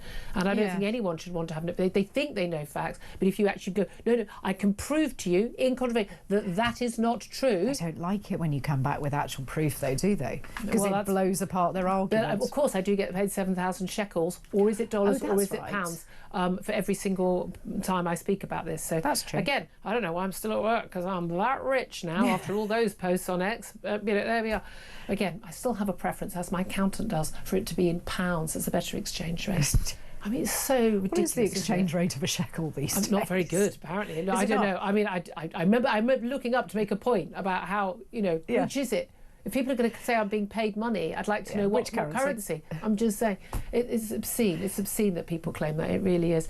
Anyway, lots more to talk about. I want to hear from you on all the topics we're talking about, but particularly, I think, on the grooming gangs. That is where we really are today. Grooming gangs inquiry in chaos. Hasn't got a remit, hasn't got a chair. 3 victims have resigned. We've got a Home Office minister being accused of lying and basically proved to have lied about a grooming victim. Where does it go from here? I'd love to hear your thoughts. What do you want to happen? 0344 499 1000 is the number to call. This is Talk.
a miracle to... Do you think people expressing these views are a risk to patients?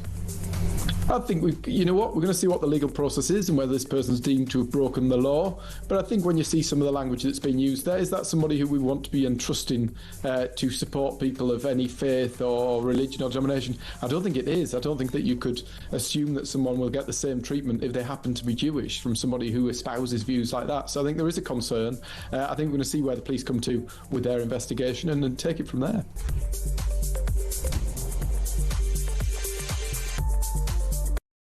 Across the UK, on DAB+, on your smart speaker, on your smart TV, and on your side. This is Talk. Good morning, welcome back to the show. 11:28 is the time. Let's go straight to your calls, all on the grooming gangs this morning, I have to say. Derek is on the line in Manchester. Derek, hello, what do you want to say? Hello, Julia. Hello. Yeah, basically, anyone that is expecting this inquiry into the grooming gangs, you might as well go and try and plait sawdust, because it's just not going to happen. It's as simple as that. The top and bottom of it is we've got most of the councils that were involved in the grooming scandal were Labour-run councils. Yep. But that doesn't matter, because the whole system from top police officers who were put in those positions straight out of university, judges, etc., they're all left-leaning. And anyone in the left-leaning establishment is not gonna. It's like voting for turkeys voting for Christmas, isn't it? I mean, your problem is if you go back in time, look to people like Harriet Harman, Patricia Hewitt. Oh. I mean, many years ago, they were defending a group called the Paedophile Information Exchange. Yep. They were trying to get the law changed to make it legal for sex with an 11-year-old child, for God's sake. Yep. No, I mean, that is, I'm sorry, that is true. It's all on paper, it's on record, it's not hearsay. And again, it's genuinely terrifying. Yes. That's the worry, isn't it? You need to have someone who's to be a judge, to be a senior figure, to be considered for this inquiry, you kind of have to be establishment. But if you're establishment, well, you're part of the problem. You need someone with a track record who speaks truth to power. Because you can remember also there's an element where the chairing of the inquiry's personal reputation rests on this. It's like, we've got the COVID inquiry. We're going to talk about that up next with Carl Hennigan in a couple of moments. And look, that chair's just got no credibility just from the things she said and the questions she's asking and the remit of the inquiry. Just got no credibility whatsoever. Another problem, Julia, and what even on this show, you keep saying that this has been going on for a decade. It's not. I remember watching a court case. I'm going back now in 2006. I've said 20 years. No, we know at least 20 years. No, well, at the time, if you go back, it was the chairman of the British National Party, Nick Griffin. He was put on trial for actually exposing this all those years ago, and he was called a racist for exposing it. I don't remember the details of any of that. I'm sure there would have been other things that Nick Griffin would have done, but I don't know all the ins and outs of that. No, people have been talking about this. Maggie Oliver, other people have been talking about this for a very, very long time. But it was around 2011, 2012 when it got into the national media, when people were going, Andrew Norfolk at the Times, who sadly died since, we're talking about this. But yeah, it's been going on for 20 years. It's still going on today. I'm going back to 2006 as far as that was. That part of it was. 20 years. That's my saying. I've never once said it's been going on for 10 years. Never once. I've never once said that. I know it's been going on for longer. An apology after all these years. Well, yeah, absolutely. I agree with you on that. Derek, thank you for that. I appreciate that. You made a lot of very fair points. Tarquin is in London, wants to have his say. Hello, Tarquin. Hi, Julie. How are you? Good, thank you. What do you want to say? Where do we start with this? I want to see the big six head this. You're number one, Maggie Oliver, Kate Hoey. Those are the three women. Three guys would be Andrew Bridgen, former MP, and Rupert Lowe, and then, of course, the great John Wedger, former detective John Wedger. That's who you want to cover this. He knows where the bodies are on this. So we need to get these guys, and if you would volunteer, it's entirely up to you. Oh, I said the other day, I'd volunteer. Yeah. I just don't think I'd be in you. I mean, Maggie Oliver, I'd put it. I mean, I don't want someone who's neutral between the grooming gangs and the victims. Yeah. I want somebody who's on the side of the victims. But what we need is somebody who speaks for the voice of as far as you can, have the general common common sense of the British decent public, and that you're as good an advocate as anybody, Julia. If you want to, but that's a side issue. I think the point is here is this totally undermines. This is a systemic undermining of our total British system as we've known it since the Act of Union, and I think it's and before probably. It's nauseous to think that any of our total jurisprudence and jurisdiction has been totally ridden roughshod by left-leaning Fabians and communists and common purpose advocates who are totally destroying any possibility of the blob, you see, being infiltrated with all of this disgusting cancer. We're never going to get to the bottom of it unless we have, when there's on day one of the next Reform government, and I really sincerely hope for the sake of God's justice that we get it, a total repeal bill of all the bad laws we've had since 97 onwards. Oh, I'd love to see that. They're going to have a lot of work to do. They really are. Tarquin, we'll have to leave it there, but you covered a lot of ground there, Claire. Certainly did, and I agree. Maggie Oliver and you, I think, would be some panel. Just Maggie. I'm going just Maggie.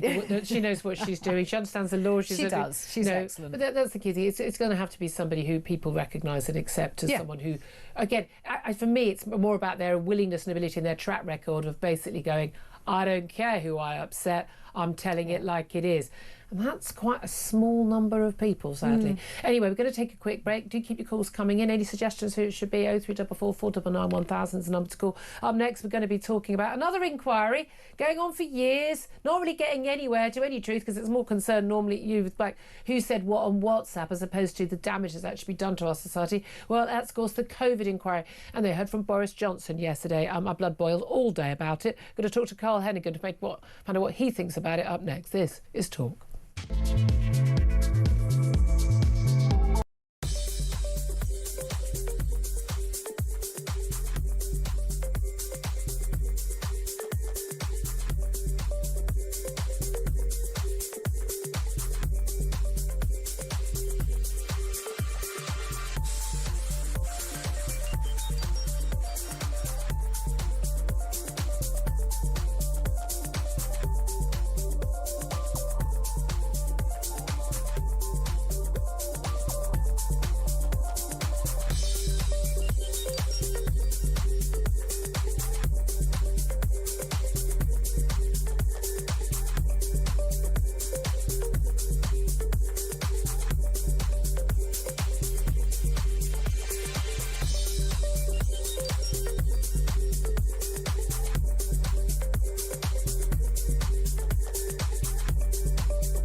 Across the UK, on DAB+, on your smart speaker, on your smart TV, and on your side.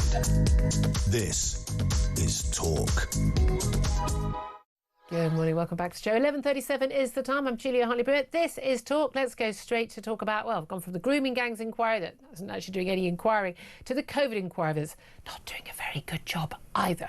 And as many expecting will be a complete whitewash. Well, they've heard from the Education Secretary, Gavin Williamson, last week, well, former Education Secretary, about what happened in terms of children, because this is what they're looking at right now, the impact on children, on education of the COVID policies. And earlier this week, we heard from Sir Chris Whitty, the the then and still remains Chief Medical Officer. And yesterday we heard from the Prime Minister, as was at the time Boris Johnson, justifying what actually happened under the COVID policies. And he says, well, basically children really were thrown under the bus and they basically took the biggest hit to save society. But should they have done? Let's talk to Carl Hennigan. He's Professor of Evidence-Based Medicine at the University of Oxford. Very good morning to you. Good morning, Julia. I've got to be honest with you, and I did let rip at one point on the show yesterday. Blood was boiling just watching Boris Johnson defending himself. The whole spiel he's got, which is the, oh, rub my hair, oh, I didn't want to do anything, but I had to. We didn't know then what we know now. None of that's true, is it? Yeah, I just find the whole scenario quite ridiculous now. Just to say, up till March this year, estimates £130 million the inquiry cost, and my current estimate is about £1 million a week. So by April 26, that'll be 180 million. This could cost £300 million. I thought money was tight, but you're right. We've got people like Sir Chris Whitty, all these people are sirs, lords. Nobody seems to get any problems here. It's all good for them. Said we could have been more liberal with children's play. Boris was saying, oh, I think possibly we probably did go too far, he said. Now, look, I'm going to lose it again. There's something seriously wrong here. How come these people in power could use modelers to see the future, but they can't use common sense to see the obvious? And the obvious is they went too far. If they all got up and said, look, we're really sorry, we panicked. In the midst of this, I nearly died and I feared for my life and panicked even more. All of my advisors were in one direction, and that was more harder lockdowns, and I had no way out. In doing so, however, we've learnt something. Lockdowns don't work, masks don't work, school closures don't work. Actually, we do have some useful information. And we also attack your civil liberties. We went after journalists like yourself, Julia. And you. MPs. And we're never going to do the same ever again. That's the end of the inquiry this week. Thank you very much. We'll close it up. We can save at least £100 million from this point on. I would love it if they do that, but they simply won't. You know the one word that never gets mentioned in this inquiry? Sweden. We're constantly told we didn't have the evidence at the time. I've seen social media response to even to what I said on air about this yesterday. About I basically said you don't hate Boris Johnson enough, because it's the self-justification as well. He was weak and hopeless, and he didn't actually he went along. The media were pressuring. Well, what happened was there was propaganda, and it was coming out from China, and there was stuff online and social media pressuring people in the West to do this. There was propaganda for making the public very, very scared. The government joined in, telling us basically we're all going to die, and then we had the media demanding lockdowns and action, and then they basically gave into it. But I still remember that couple of press conferences that were given by Boris Johnson with Patrick Vance and Chris Whitty, where they did the whole explanation of why they weren't closing schools, because it really wouldn't make much of a difference but would do a lot of damage, why there was evidence not to lock down, why they were doing this, why they were doing that, and even explaining when they did announce the first lockdown that it was about, remember, it was flattening the curve, the Mexican hat, wasn't it, the sombrero, and it was only because we're going to be overwhelmed in this particular period. Now, as it was, that wouldn't have happened. We know from the data the infections were already going down. But even after that, and then they sort of couldn't get out of it, because politically they didn't want people to hate them, and a lot of people were enjoying lockdown and kind of enjoying the frisson. And people like me went along with it because I thought, because they'd been honest beforehand and been sensible, that they had new evidence. They didn't have any new evidence. They had Neil Ferguson, who briefly stopped going on his bike to shag his mistress to do a bit more computer modelling that was completely as useless as all other computer modelling he'd done, and apparently we were all going to die. That was a lie. The whole time, Sweden was not locked down. No child under the age of 16 missed a day of school. Their health service wasn't shut down. Their economy wasn't shut down. Their cafes and restaurants stayed open. And that was happening, and people watching it. And we know the results. Sweden had fewer COVID deaths, fewer other deaths. Their economy is not trashed. Their children's mental and physical health and education isn't trashed. The evidence is impossible to deny, but most people in government still think they did the right thing. You forgot to mention Dominic Cummings' trip to Barnard Castle to test his eyesight out. But you're dead right. So the CMO, this is, I find, irrational, said, well, we had to close them because there'd be 1,000 more deaths and infections. Yet Sweden negates all of those arguments because they made the choice to keep preschools open, primary schools and lower secondary schools open. About 1.8 million pupils attended school in person. That's 1/5 of their population. The studies, what did they find? They found out later that they did have the teachers had slightly higher risk of infection in 2020 than the general population, but not higher than healthcare. But importantly, they showed child-to-adult transmission was relatively low and large outbreaks among primary school pupils were rare. Therefore, it negates all of these people who are supposed to be in the advisory positions. Chief medical officer uses his opinion. His opinion said, oh, well, we shouldn't have had a rule of 6. We should have had 3 households. I'm like, why not 4 flats? It's like a game for these people. And we know a lot of this stuff was just like there was no medical evidence, and that's why different countries had different rules. Was it 2 meters, 6 feet, whatever? It wasn't just they had different ways of measuring it. They literally plucked this stuff from thin air and then went, yeah, we'll just make that the rule. And that's exactly what they're still doing. And in effect, if you look at it, they're going basically with school closures. We had no plans. We just changed our mind. If you look at Boris Johnson in 2021, he was going, schools are going back. They're open. It's time to get back to school. 48 hours later, they're closed again. So this is people who flip-flop because basically they have not a clue what they're doing. But that's why we have anxious. That's the whole point of having pre-pandemic planning, which we had. And lots of people say that Sweden was an outlier. Again, lots of people will look at the stats, go, oh, look, Sweden had a whole load of extra COVID deaths in 2020. But, you know, over the period, they had fewer even than their fellow Nordic countries because they kept things open. But also, I mean, they made some of the same mistakes we did about care homes and the like. Yeah. But the crucial thing is, though, when you've got that comparison. But people say, well, Sweden was an outlier. No, Sweden was the only country that followed World Health Organization and all international pre-pandemic planning. They stuck to the plan and it saved lives and it saved the economy. And it also stuck to the basis of making all public policy, which is a cost-benefit analysis. What is the cost of doing this? What is the benefit? And the reality was they knew that the costs were going to be huge of what they did, not just economically, the debt we're in right now, all the financial problems we have right now, COVID. That's what it's down to. The impact on education. We've still got hundreds of thousands of children who don't go to school regularly. We've got 100,000 children with mental health problems, physical health problems. We've got kids arriving at school who, you know, don't even know how to speak properly because at home. You name it. Our health service is still not back up to speed because they basically shut it down for 6 months. No other country did that. There are so many things that they made decisions about, which they must have known would have happened because a basic cost-benefit analysis, and we've always known now since there was no cost-benefit analysis, and there should be no policy ever that is so great and impacts our civil liberties, our economy, our health and everything else, where no one has even gone, I wonder what the downsize might be, Carl. So, look, this last 60 seconds and the point I'm going to make on the back of yours and the cost-benefit analysis, get your people to send this to the inquiry because this is hugely important. We now have the data about you've closed schools and all the catastrophic harms it's caused, not just about educational problems, mental health, all sorts of issues that children are still dealing with today. You can then now do a cost-benefit analysis on what that means, and I can tell you it's never going to meet a threshold that you can close schools ever again.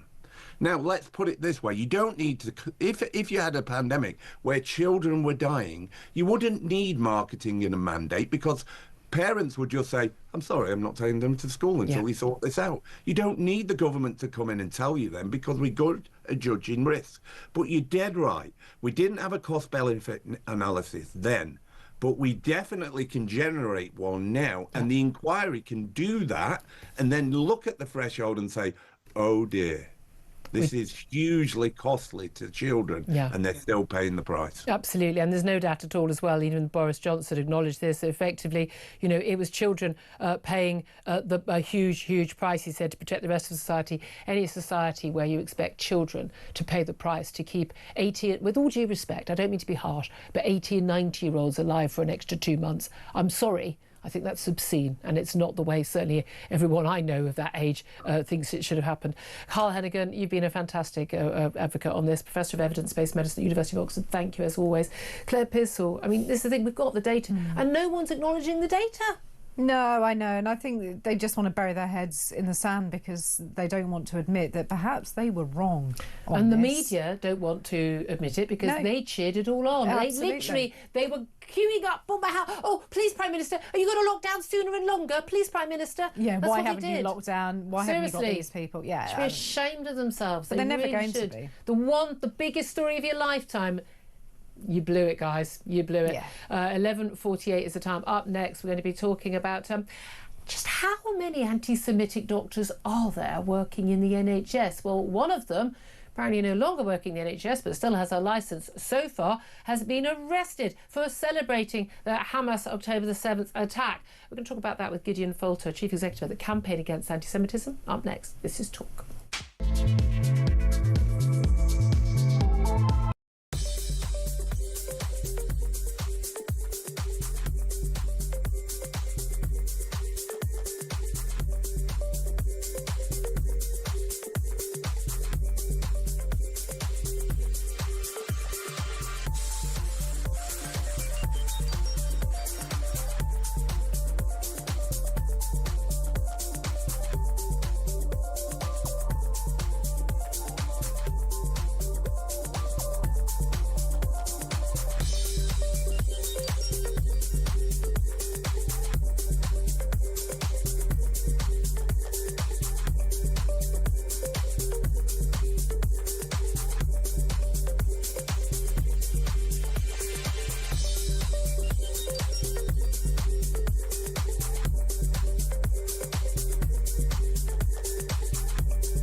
It's devastating to think that these people who've been through what they've been through are now quitting the panel because they feel they're being let down. You know, they've talked about controlling and condescending language used towards them. They've talked about the fact that it's, political interference and skullduggery. Well, we can't go on like this. We need that proper inquiry. We need a national statutory judge-led inquiry with all the bells and whistles and able to hold people to account properly. I mean, we even had debate about whether the councils who are being questioned in this place should have the right to determine what goes on and have a hand in governing such inquiries.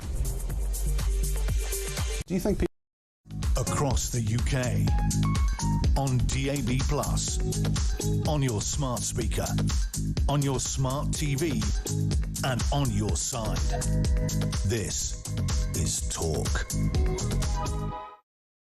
Good morning, welcome back to the show. 11:51 is the time. This is Talk. Let's talk right now about, well, just how much anti-Semitism is there in this country, and in particular in the NHS, with the arrest yesterday of Dr. Rami Al-Adwan, a junior medic training to be a trauma and orthopaedic surgeon, who was arrested after appearing to celebrate the Hamas attacks on October the 7th. She's been arrested on suspicion of stirring up racial hatred for, well, a huge number of posts and speeches she has given. Well, let's talk about this with Gideon Folter. He's Chief Executive at the Campaign Against Anti-Semitism. Good morning to you, Gideon. Morning, Julia. Look, obviously no charges have been brought against this doctor, but I mean, certainly she's been very prominent online. Some quite extraordinary statements that she's made. Talk us through what she has done and said that may well have led to her arrest. I mean, her output has been absolutely prolific. She said that 90% of Jews on Earth are genocidal. She's posted a picture of the chief rabbi with the caption "Rabbi Genocide." She said that the Royal Free Hospital is a cesspit of Jewish supremacy, and so on and so forth. This is a London hospital in a Jewish area where I believe she used to work. Absolutely. And then that goes on. But she also goes into the Middle East. So she posts things like Allahu Akbar, glory to the Palestinian armed resistance, emphasis on armed there. She posted a picture of a Hamas gunman, said Al-Qassam a day keeps the Zeds locked away. Al-Qassam is obviously a terrorist group within Palestinian terrorist organizations, and then you've also got the Zeds. Who are the Zeds that she wants to keep locked away? Zionists, yeah. But she's also posted, I remember, a picture with celebrating a bulldozer basically taking out the fence between Gaza and Israel on October the 7th, and Hamas fighters crossing and basically celebrating that and referring to it as a good. I mean, I can't remember her exact words, but very much thinking it was a good day. The evidence has been mounting up. Now, she's claimed recently that she's banned from shows like mine because we don't want to hear the truth. Of course, I invited her publicly and privately. Somehow, even though she's seen the messages, she's replied to them, somehow chose never to actually come on the show because I'm happy to take on all comers, as you know. But she's not the only doctor who has been accused of anti-Semitism. We've had a whole raft of doctors who have said the most, I think, quite frankly, extraordinary things who are currently working in the NHS. I mean, look, I had an experience where I went to the doctor, and the nurse who admitted me at the medical centre was wearing a badge with a fist on it, draped in the Palestinian colours. As you do to work, yes. As you do to work, but we are paying for a national health service where people are turning up to work, spouting all sorts of anti-Semitic views, and the cases that come into us. This Dr. Al-Adwan is just one of a plethora of cases coming through. She is the tip of the iceberg. We've got an NHS now, which has got an awful lot of extremists in it.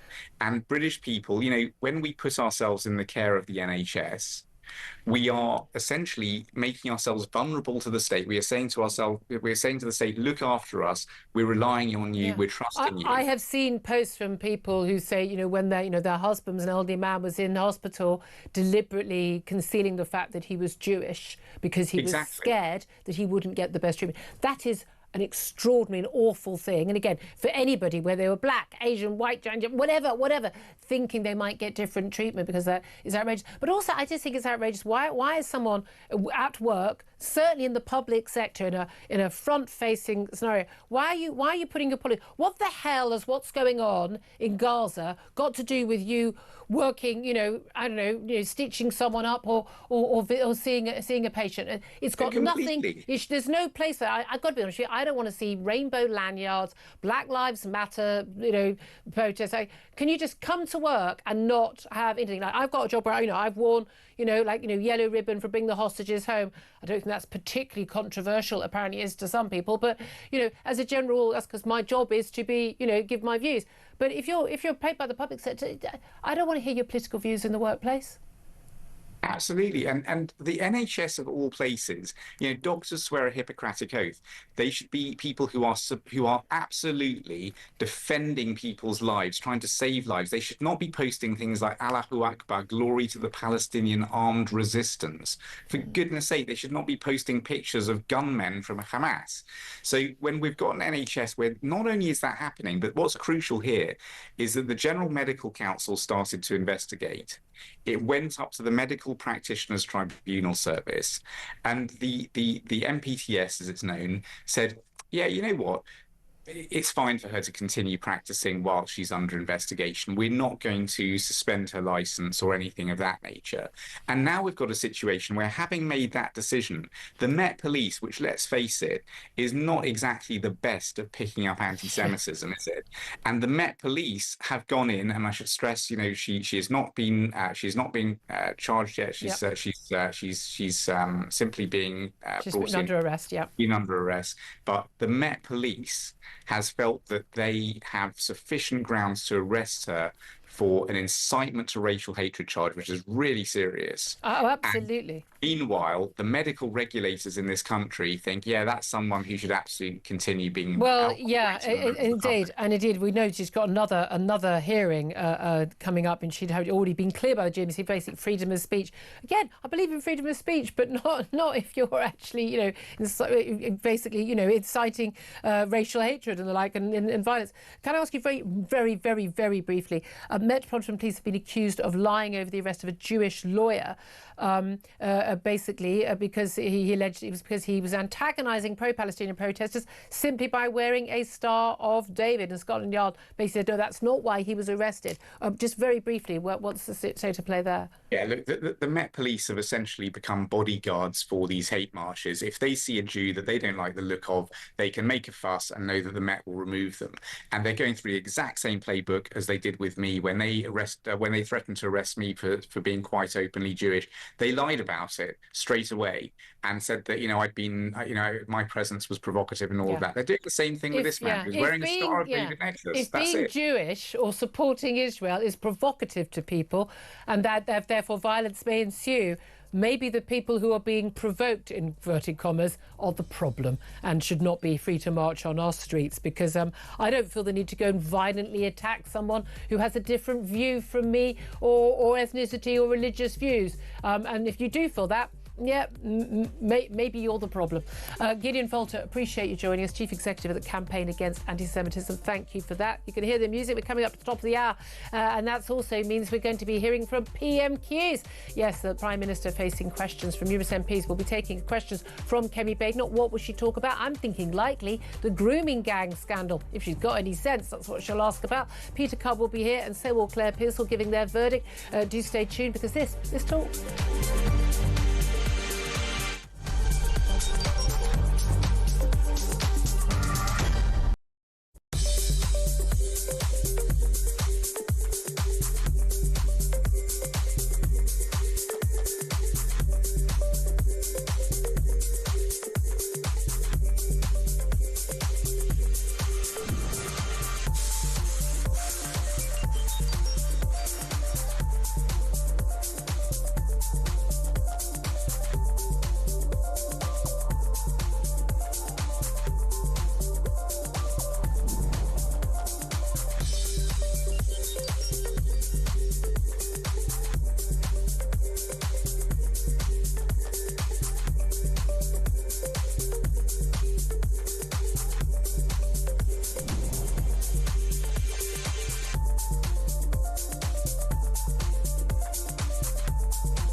Across the UK, on DAB+, on your smart speaker, on your smart TV, and on your side. This is Talk.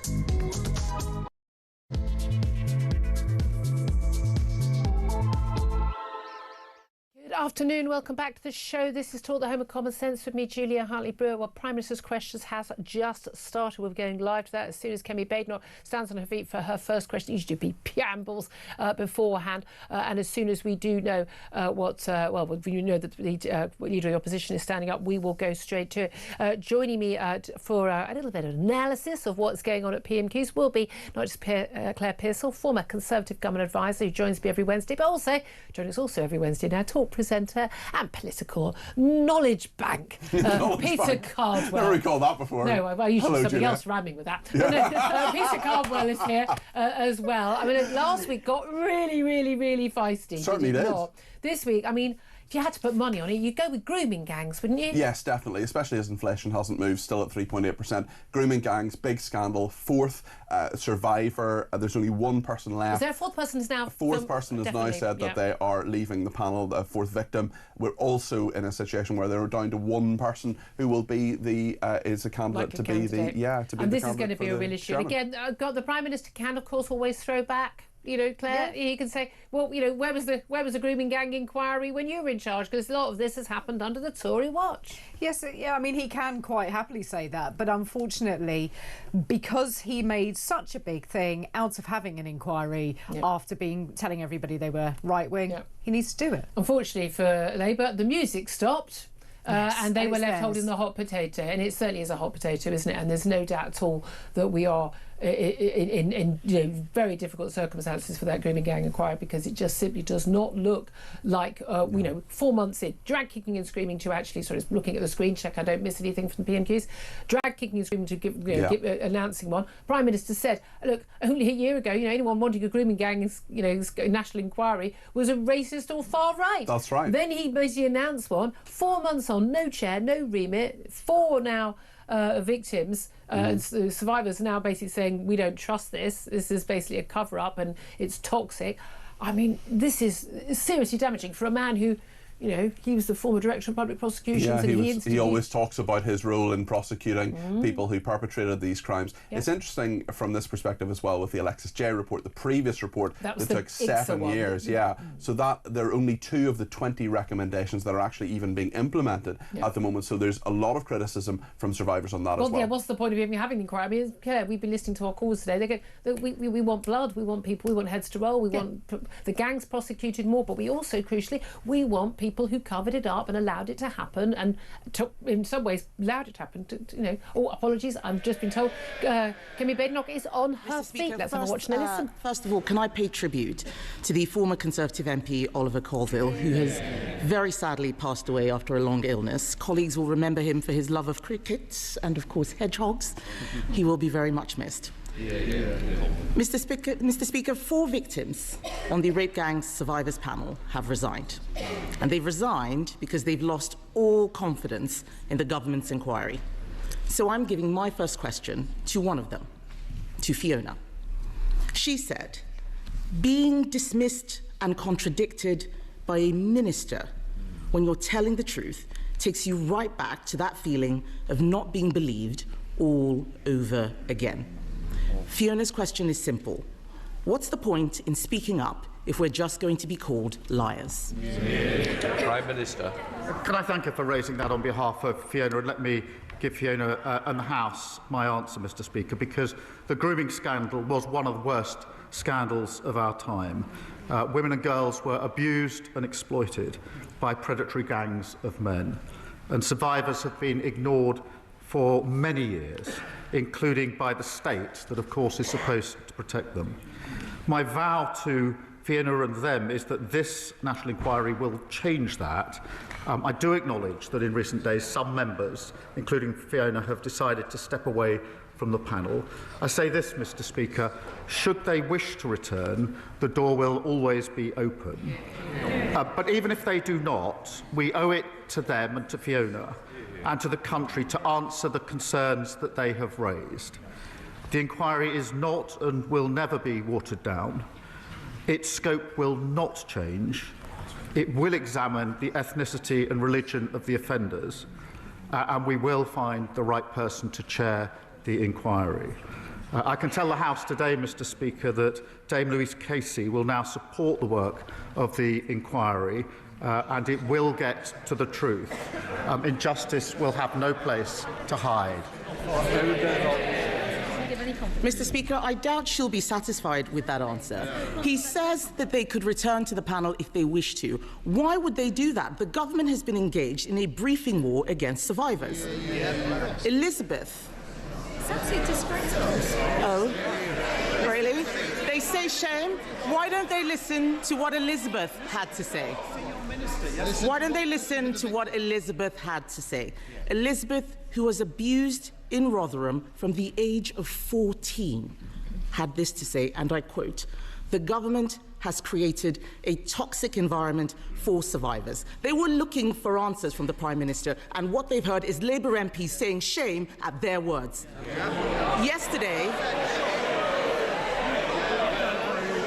Yesterday, Mr. Speaker, the Safeguarding Minister said Elizabeth was wrong. Who should we believe? The Prime Minister's Safeguarding Minister or Elizabeth? Prime Minister. Mr. Speaker, let me put on record my respect for all of the survivors who've been through the most awful ordeals. And I want to thank those that have been involved so far for the work in the process. What we're trying to do is to get this right and have an inquiry with survivors at the heart. As the Safeguarding Minister told the House yesterday, that's obviously not easy. They've all come with difficult experiences. There are a wide range of views, understandably, and every survivor does bring their own painful experience to this. The survivors met the prospective chairs this week, and we want to have them to have the chance to engage. I want survivors to be at the heart of this. I want an inquiry that can get to the truth. These are the hard yards, I accept that, but I want to press on and get this right. Mr. Speaker, he says that he wants survivors to be at the heart of this, but in his first PMQs this year, he said we did not need a national inquiry. And when he did, all of these MPs cheered. They were nodding their heads, including the Safeguarding Minister. They voted against the national inquiry 3 times. Yes, they did. Yes, they did. They voted against the national inquiry. All of you do. They voted against the national inquiry 3 times, so the victims don't believe them. They can say no as much as they like. It is on the record. They don't like it, but it's true. Now, one of the victims has quit. Contrary to what the Prime Minister's just said and what the Home Secretary wrote this morning, they believe that the inquiry will downplay the racial and religious motivations behind their abuse. Aren't the victims right when they call it a cover-up? Prime Minister. Well, let me reassure the victims and the House that the scope of the inquiry will not be diluted, and we won't shy away from cultural or religious issues. And, Mr. Speaker, it was me that commissioned Baroness Casey in the first place, who gave me her recommendation in relation to a national inquiry, and we have, in the 4 months since then, finalised the panel and trying to get the leadership of this inquiry right, with survivors at the heart. Mr. Speaker, in that period, we have also reopened 1,200 historic closed cases. I have long argued, Mr. Speaker, that the criminal route where it can be pursued is the right route for perpetrators. We've introduced mandatory reporting of child sex abuse. I happen to think that is a vital safeguard. I've been campaigning for that for over a decade. I asked the last government to introduce it, and that fell on deaf ears. And that mandatory reporting of child sex abuse is something each and every one of them voted against earlier this year. And we've given victims and survivors the power to seek an independent review of their cases. But, Mr. Speaker, in relation to this inquiry, I want to go as fast as we can to get the justice that is deserved. I want to ensure survivors are involved in that, and we're balancing the two to get this right, and I'll continue to do so. Mr. Speaker, he's talking about mandatory reporting. I will remind him what Fiona asked. What is the point if the victims aren't going to be believed? What would be the point of mandatory reporting? All of this is happening now. All he's saying is because 4 of those victims resigned from the survivors panel. If they hadn't done that, they would have continued with the watering down, which we all know that they were carrying out. So, yes, the victims are right to be worried. He also talked about looking for a chair. It has been 10 months since we first called for a national inquiry. 10 months. It is shocking that they still do not have a chair. One of the final two candidates, Mr. Speaker, has pulled out, leaving a former police officer that the victims don't want. What they do want is a judge. They deserve a judge. So, Mr. Speaker, we are talking now. We are talking about the industrial-scale rape of women and girls. Unlike most of the inquiries going on, why is it that this inquiry doesn't deserve a judge? Prime Minister. Can I answer that? It's a serious point, Mr. Speaker, because whether it should be judge-led was looked at by Louise Casey, and she decided against that for a reason, and her reasons were twofold. I'll spell them out. The first was the speed with which we could do this, and it would have been... They asked the question, and the first was the speed with which we could do this. The second is really important, and that is that at the same time as the inquiry, I was absolutely determined that criminal investigations would go on at the same time. One of the problems that judge-led inquiries run into, I've seen and experienced this myself, is that they're often held back until the end of the criminal investigations. And I was determined that we'd be able to run the two together. And it's because of that, Mr. Speaker, that we've been able to reopen 1,200 historic cases at the same time. And Mr. Speaker, she asks, what's the point of mandatory reporting that she voted against? I don't think she understands how it works. This,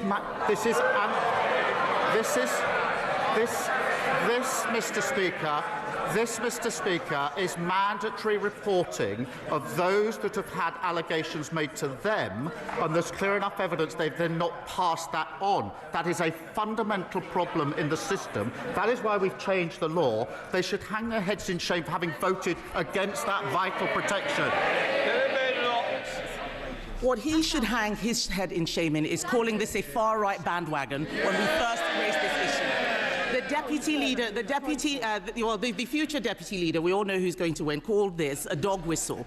What we need to think about right now, Mr. Speaker, is the victims. It is the survivors. I spoke to one of them yesterday. Let's remember, these are victims who waived their anonymity, an incredibly difficult thing to do.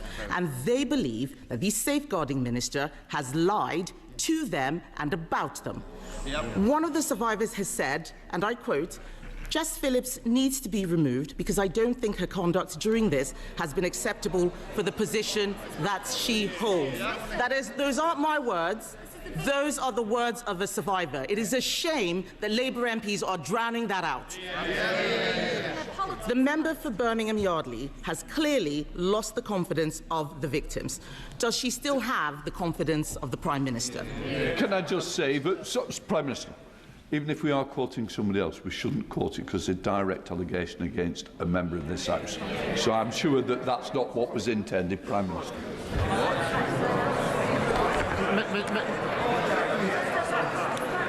Mr. Speaker, I respect the views of all the survivors, and there are different views. I accept that.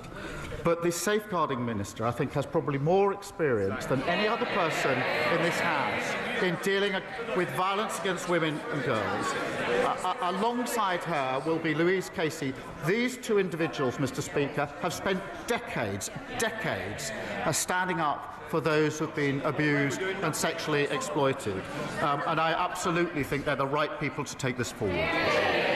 Mr. Speaker, she doesn't have more experience than the survivors. The fact is, just a few weeks ago, he was standing there telling us he had full confidence in the best friend of a convicted paedophile. So it is no surprise that people have no confidence in what he is saying.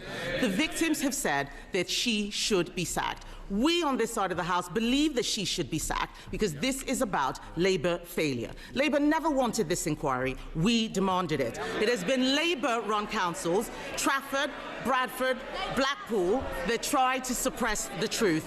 It is Labour ministers attacking the victims. We're standing up for them. And how is it, Mr. Speaker, how is it that whether it is rape or Chinese espionage, when he's in a position to do something about it, it's always someone else's fault?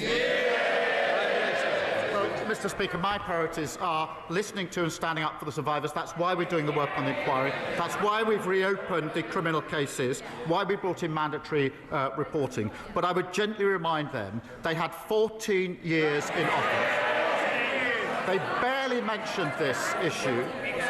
And where there were inquiries, they failed to act on them. We have done more in the time we've been in office than they did in 14 long years. Right, well, what a heated exchange there between the Prime Minister and the Leader of the Opposition, Kemi Badenoch. Let me come to you first, Peter Carboy, listening to that. I mean, as we predicted, Kemi Badenoch went all 6 questions on the grooming gang scandal. I'm saying she landed a lot of punches. 3 out of 3 there. Listen, I am not a Kemi Badenoch fan per se, but her speech at Conservative Party conference and the last 2 PMQs have been excellent. I thought the Prime Minister struck exactly the wrong tone there. I think he was patronising. He said, oh, she doesn't quite understand mandatory reporting. I'm a lawyer.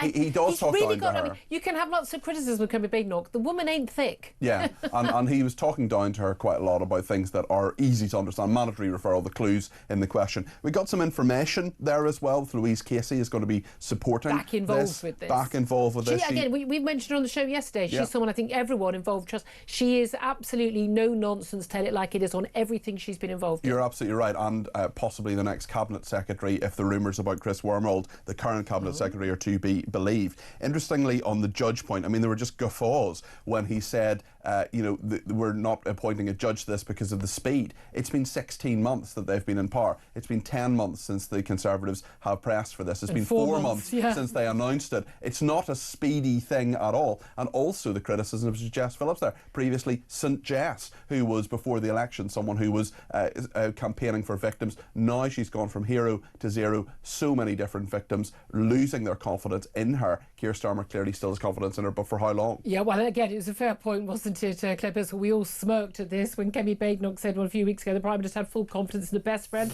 of a convicted paedophile, meaning, of course, Lord Mandelson and his relationship with Jeffrey Epstein. I mean, what stood out for you? Because Kemi was talking about the 4 victims who've resigned. She was talking. She read out some quotes. She got a bit silly. I mean, I hate ridiculous telling off from the speaker about using the name of Jess Phillips in a quote. But she scored some clear hits there, didn't she? She did, and I think that was a really good tactic to use by saying these are the words of the victim. This is what this person feels. You don't know more than her. Absolutely, and to give that over to the Prime Minister. So I thought that was a really good tactic that she kept going. The one thing that Keir Starmer cannot stand is when he feels rattled, he then goes on the defensive, and he also turns it into something about him. So rather than talking about the safeguarding minister, he said, I am determined. I have been doing this. This is what I think. It's got little phrases. Whenever he says, I'm determined, I always think, it means that that's going to get you He did have a fair point. His final response, though, you've had 14 years in office. You barely mentioned it. I mean, it's not an unreasonable point. This was all going on. Andrew Norfolk of the Times broke this in terms of the national media. 2012. We were certainly talking about this on air. I remember talking about it when I used to be on a previous station around that time. Certainly talking about it, 26 onwards since Talk Radio launched. I don't know whether it comes up on Talk Sport. I don't know. But I mean, this has been around for a long time. Why are we still talking about this? Because it is just uncomfortable for politicians. It shouldn't be. It shouldn't be uncomfortable. You should be able to look in and say these are victims, these are perpetrators. We need to be able to deal with that in the judicial system. But unfortunately, it became one of those issues that nobody wanted to touch. It always came up around nearer to an election time. Just couldn't do it. And he did. And there's no doubt, Peter, there was a lot of, the barracking of Kemi Badenoch during that by Labour members, cries of shame, which she picked up on when she was actually quoting Elizabeth, one of the 4 victims, survivors who were stood down. They also, getting lots of muttering about the fact she used the name of Jess Phillips. It's the format in the Commons. You say the minister or we're there for an MP for, and you think, that's what you're bothered by. That's what you're bothered by, not the mass gang rape of girls. Well, exactly. Look at what Keir Starmer said. He talked about the men who did this. He didn't say about the Pakistani grooming gangs, the Pakistani men. That is, they were predominantly the people who did this. He also said this was one of the worst scandals of our time. It is What? It's still continuing. going on. It is continuing. He also said, again patronising, again ridiculous, I want to put on record my respect for the victims. I mean, if you need to say that, if you need to say, oh, by the way, you know, I'm not a misogynist or whatever. By the way, you know, I'm not in favour of gang rape of 13-year-olds. Yeah, I mean, I thought that was a given. It's kind of implied here. So I just think that he was patronising towards Kemi Baden. I think he was patronising towards the victims as well today. And fair point, you know, Jess Phillips, you know, basically, or the victim, who do we believe? I think we all know who we believe, and again, the paperwork backs up the victim. Basically, the Prime Minister being asked, do you still have full confidence in Jess Phillips? And he did actually dodge quite a lot of the questions, but that's normal, isn't it? Like, come on, I've never known a Prime Minister to give, when they do give straight answers, when there's like a yes or a no, we all go, oh. And you can see the question is always sort of, oh, well, I wasn't expecting that. Now I don't know what to do.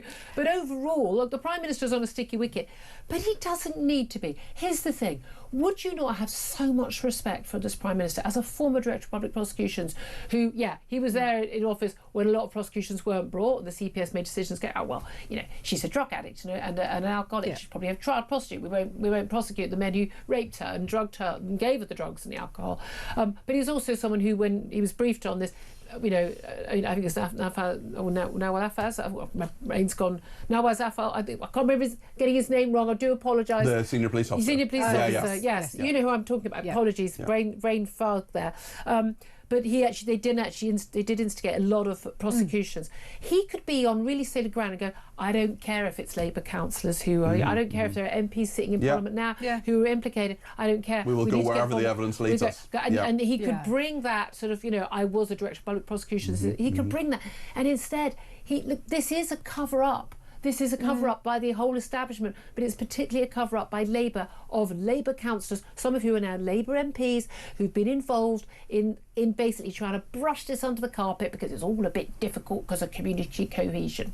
That's right. I mean, he doesn't need to make this a political point whatsoever. All he needs to do is say, this is where the legal system can help, this is what the legal system can do, and this is what I want them to do. And then he would actually start to look like a leader.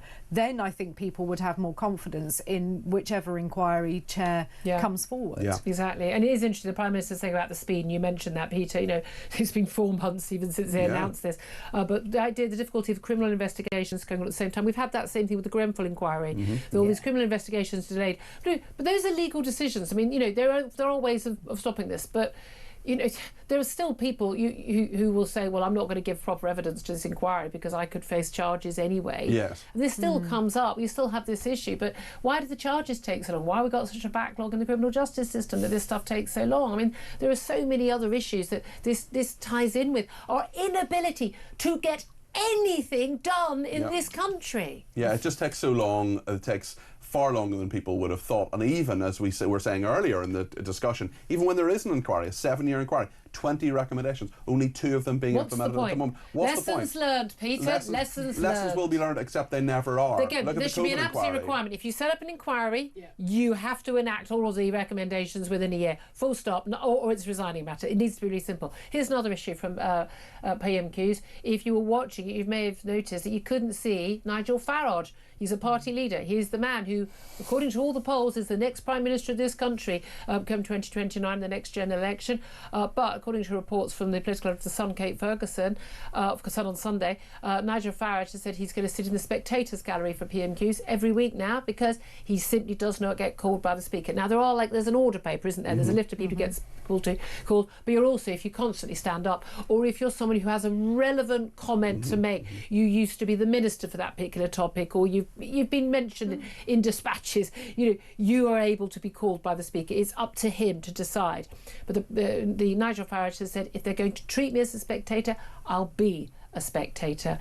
What do you make of that, Peter Cole? Well, that is a very dramatic thing for Nigel Farage to do. It's a perfectly good political stunt to pull, because if he isn't being called, well, it is a stunt, but at the same time, if he isn't being called as the leader of, yes, a small party of 5 MPs, but nonetheless, it's a huge party in terms of the council numbers. It's going to be bigger. They're ahead in every single poll. They've been ahead in more than 100 polls. The Speaker should be calling Nigel Farage more often when he stands up. Yeah. What do you think, Claire?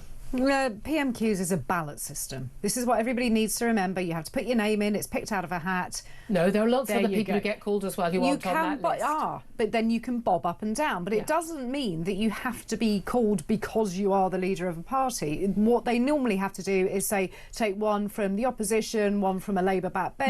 Well, the leader of the opposition gets 6. Yeah. The next one down gets 2. So it used to be the SNP. Now it's Lib Dems. Lib Dems used to get one like every few weeks. Yeah. And they've got very few MPs. They might get one very, very occasionally. Yeah. He's possibly the next Prime Minister of this country. The Speaker should have a conversation with Nigel Farage, take him in for a cup of tea and say, look, you're, as party strengths go, you've got 5 MPs at the moment. I'm going to call you every 3 weeks for one question. Just say something like that. Just make a little deal. Do something that is perfectly reasonable, because I do think that Nigel Farage and Reform UK should be heard more, because the country's listening to them. Why isn't Parliament? He's representing, more than 30% of the country at the current time. And actually it says time and time again that the House of Commons is disconnected from the public. Absolutely. Love to hear your thoughts on that. Love to hear your thoughts on what you make of PMQs. But obviously they're talking about the subject we're mainly talking about today, which is the grooming gangs inquiry. A big thanks to Peter Cardwell. Thank you very much indeed.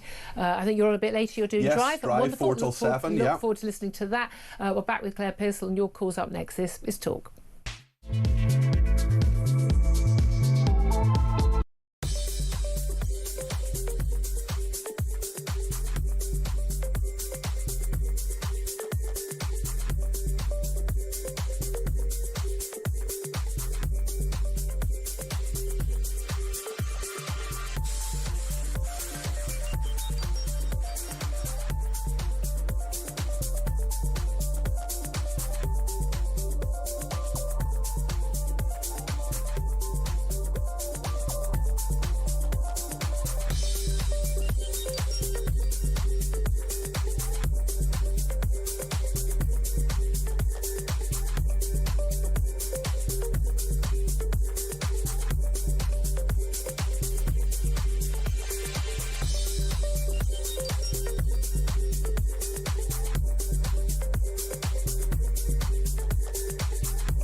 Expressing these views. We became quite fearful, really, of describing what ethnicity our abusers were, and it should never get to that. The lady that was running the panel along with the Home Office, she was an ethnic minority ambassador, so I don't believe personally that she was ever pro-victims, pro-survivors in this case. Everyone that's on these panels are very biased. They're not impartial. I think it was a way to find out what survivors knew, what they were going to raise, and how they could cover it up in the future.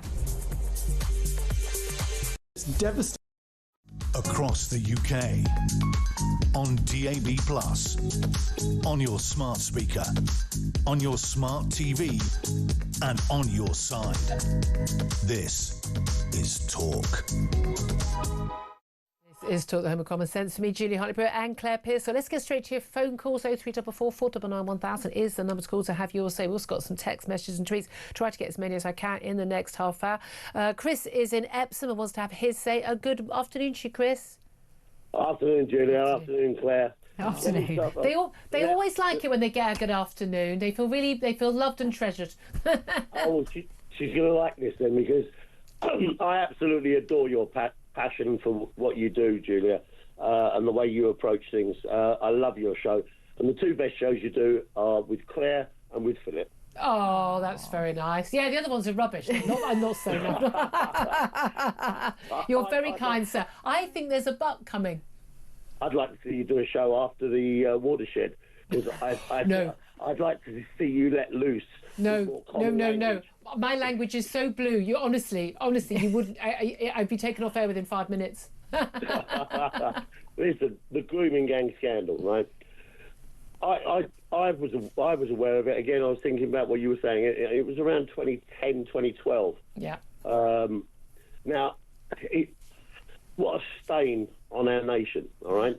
Now, the problem is with Starmer and his obfuscation at the dispatch box again today, the reason that they can't get a chair is that there is no High Court judge or Supreme Court justice that is going to take that chair, because it's a poison chalice.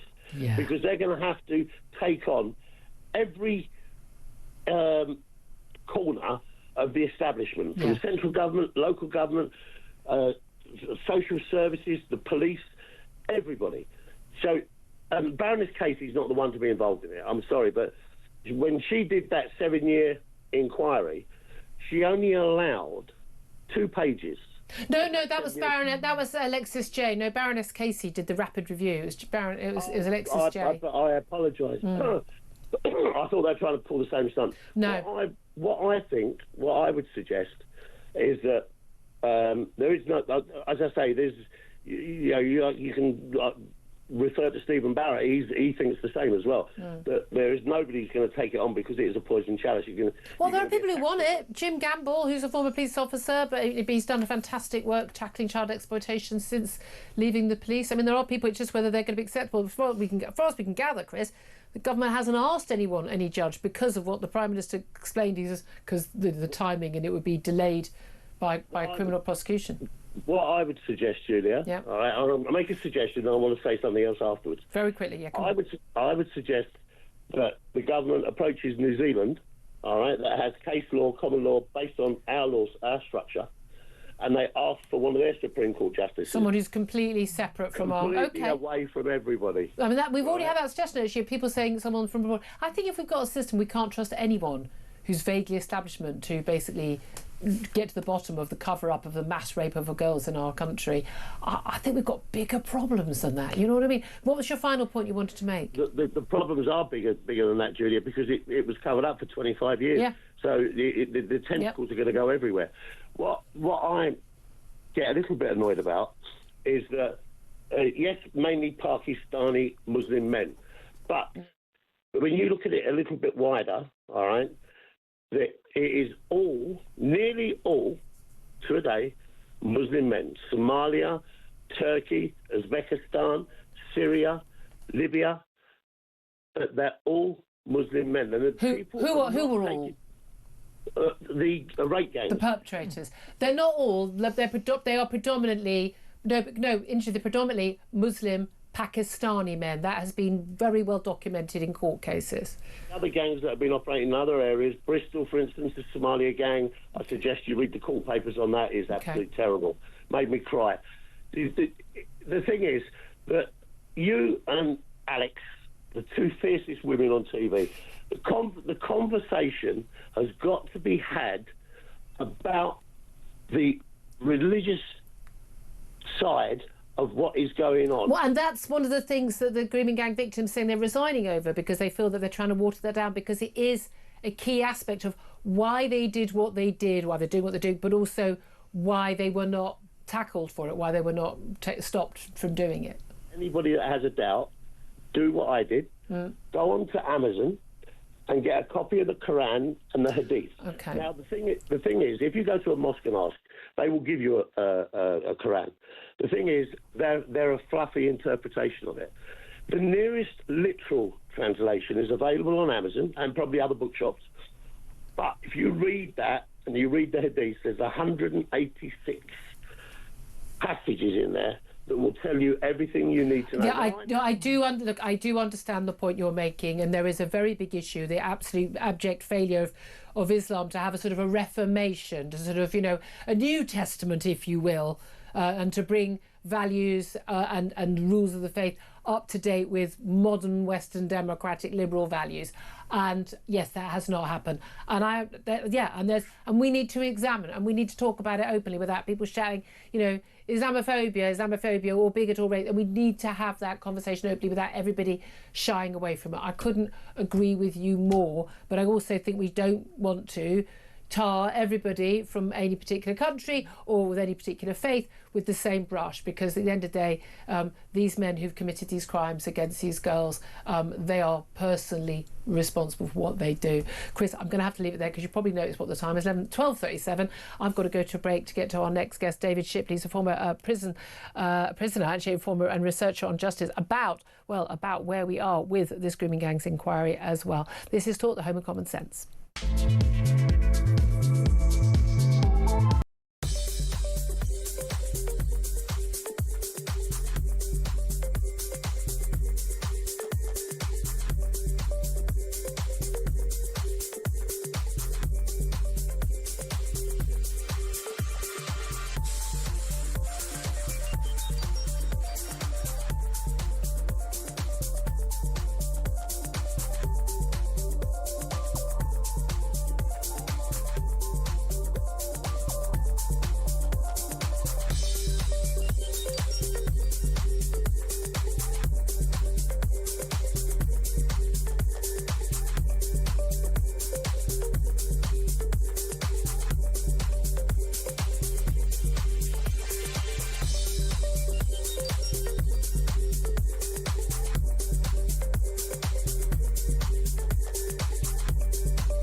Across the UK, on DAB+, on your smart speaker, on your smart TV, and on your side. This is Talk.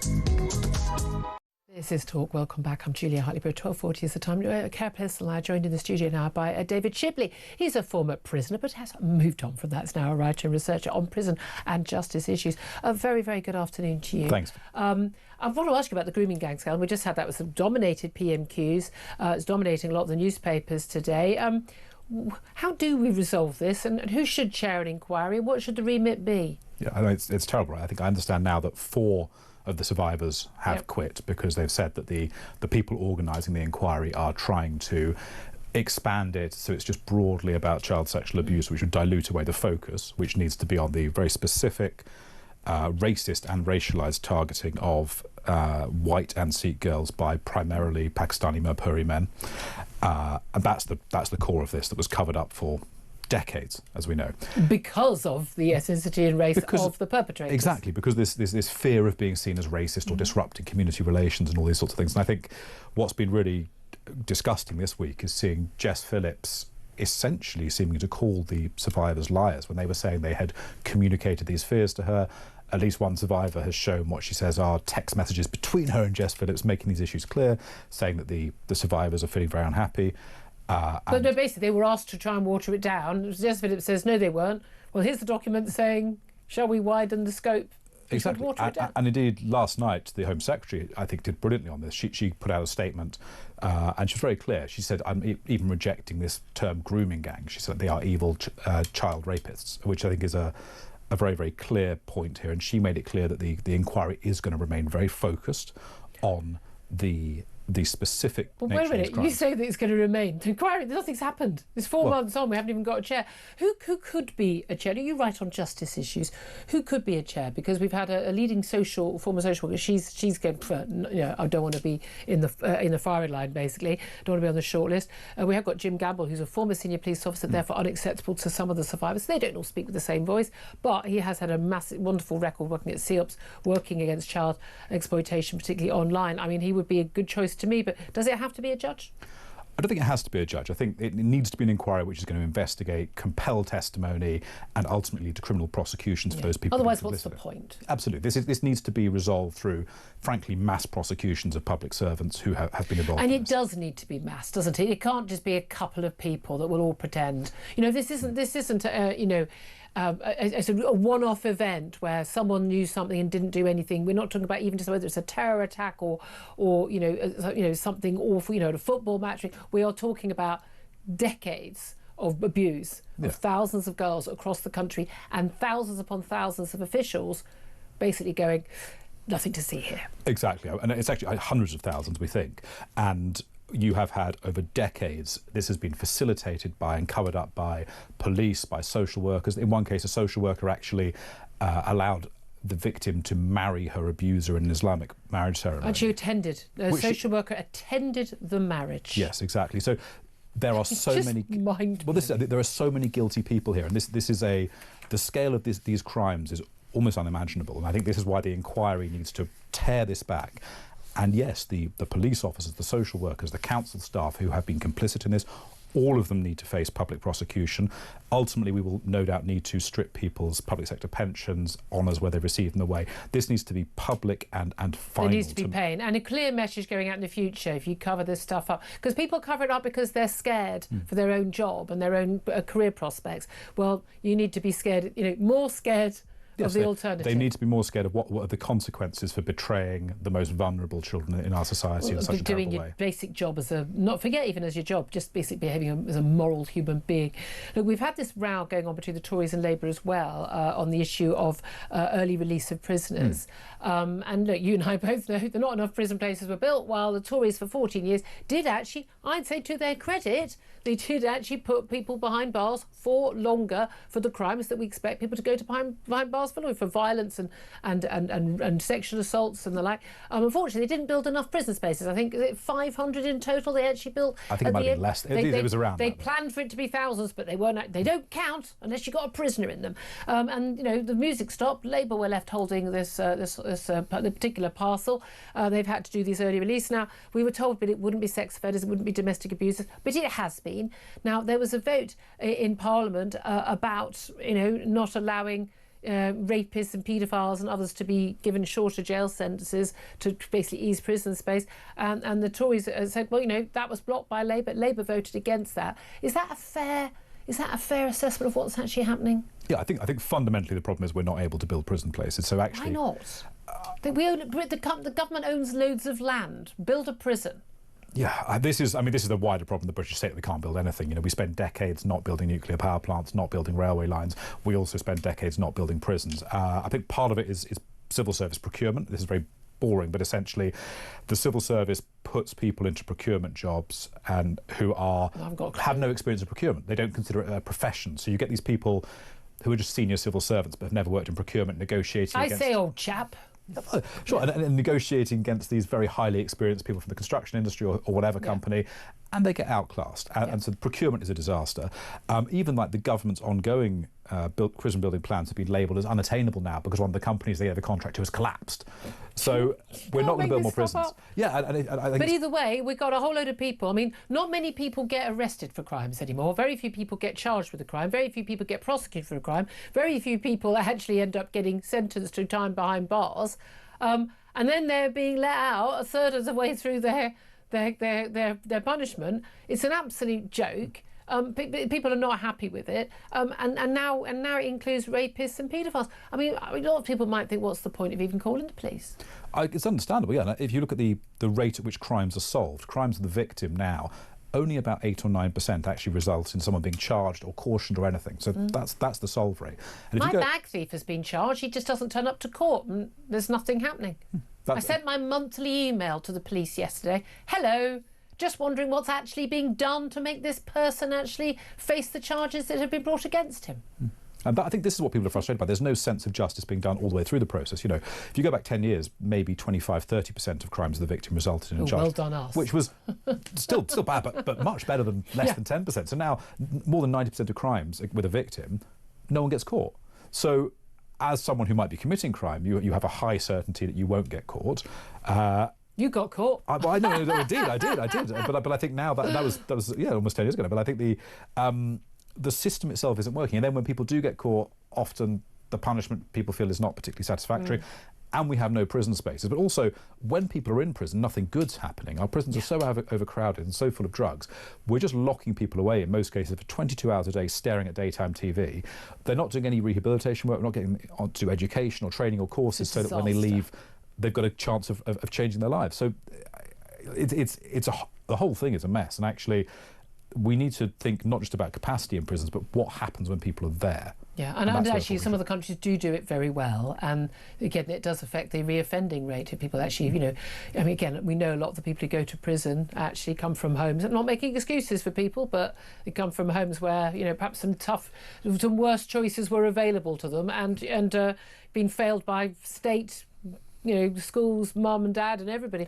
Claire Pistol, look, you worked at the Home Office, not in the field of you know, in terms of dealing with police and crime. You're doing more on the immigration side, weren't you? But I mean, this is a disaster. But I mean, you know, Kemi Badenoch and others basically saying, look, you know, the government's letting all these people out, and it's their fault. But you guys didn't build any prisons. Yeah, no, and and David's right.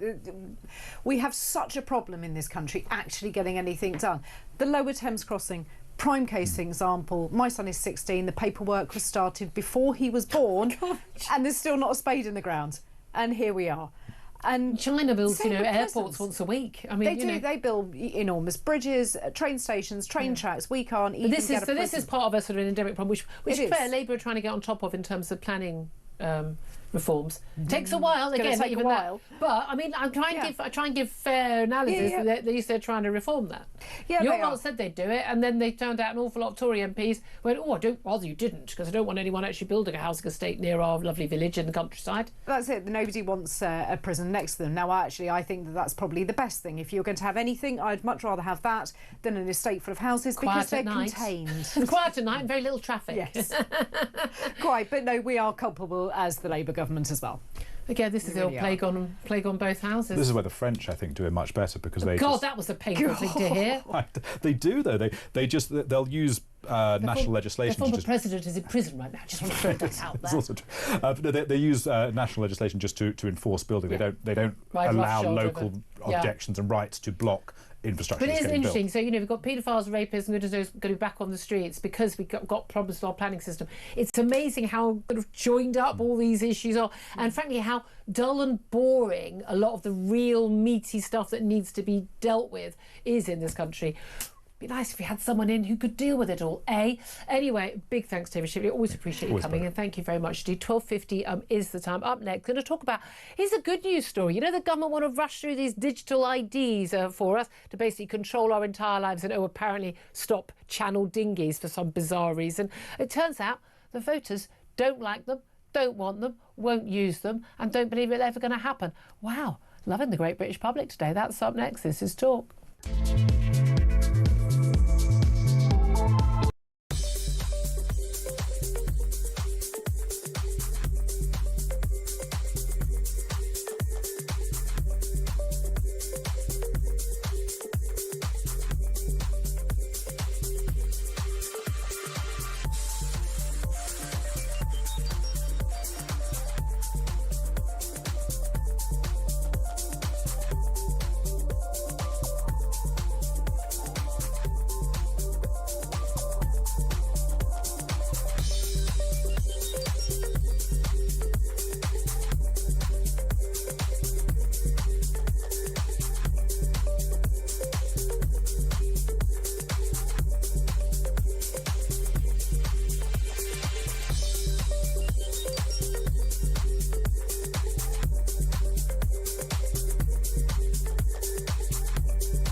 to think that these... Absolutely. Just one point I would like to add over here as well, that people who are defending it from the religious ground as well. I personally believe that even if a religion mandates something, you still shouldn't allow exceptions for that religion, whatever religion that is. But the irony over here is that no verse of the Quran or the Hadith, the Islamic scriptures, they do not mandate face covering. The hijab, yes. The head covering, yes. But the face covering is not even in the Quran. It's not even in the Hadith. So for those of you calling it quote-unquote Islamophobic, a term I'm not a fan of, it's not even a mandate in Islam.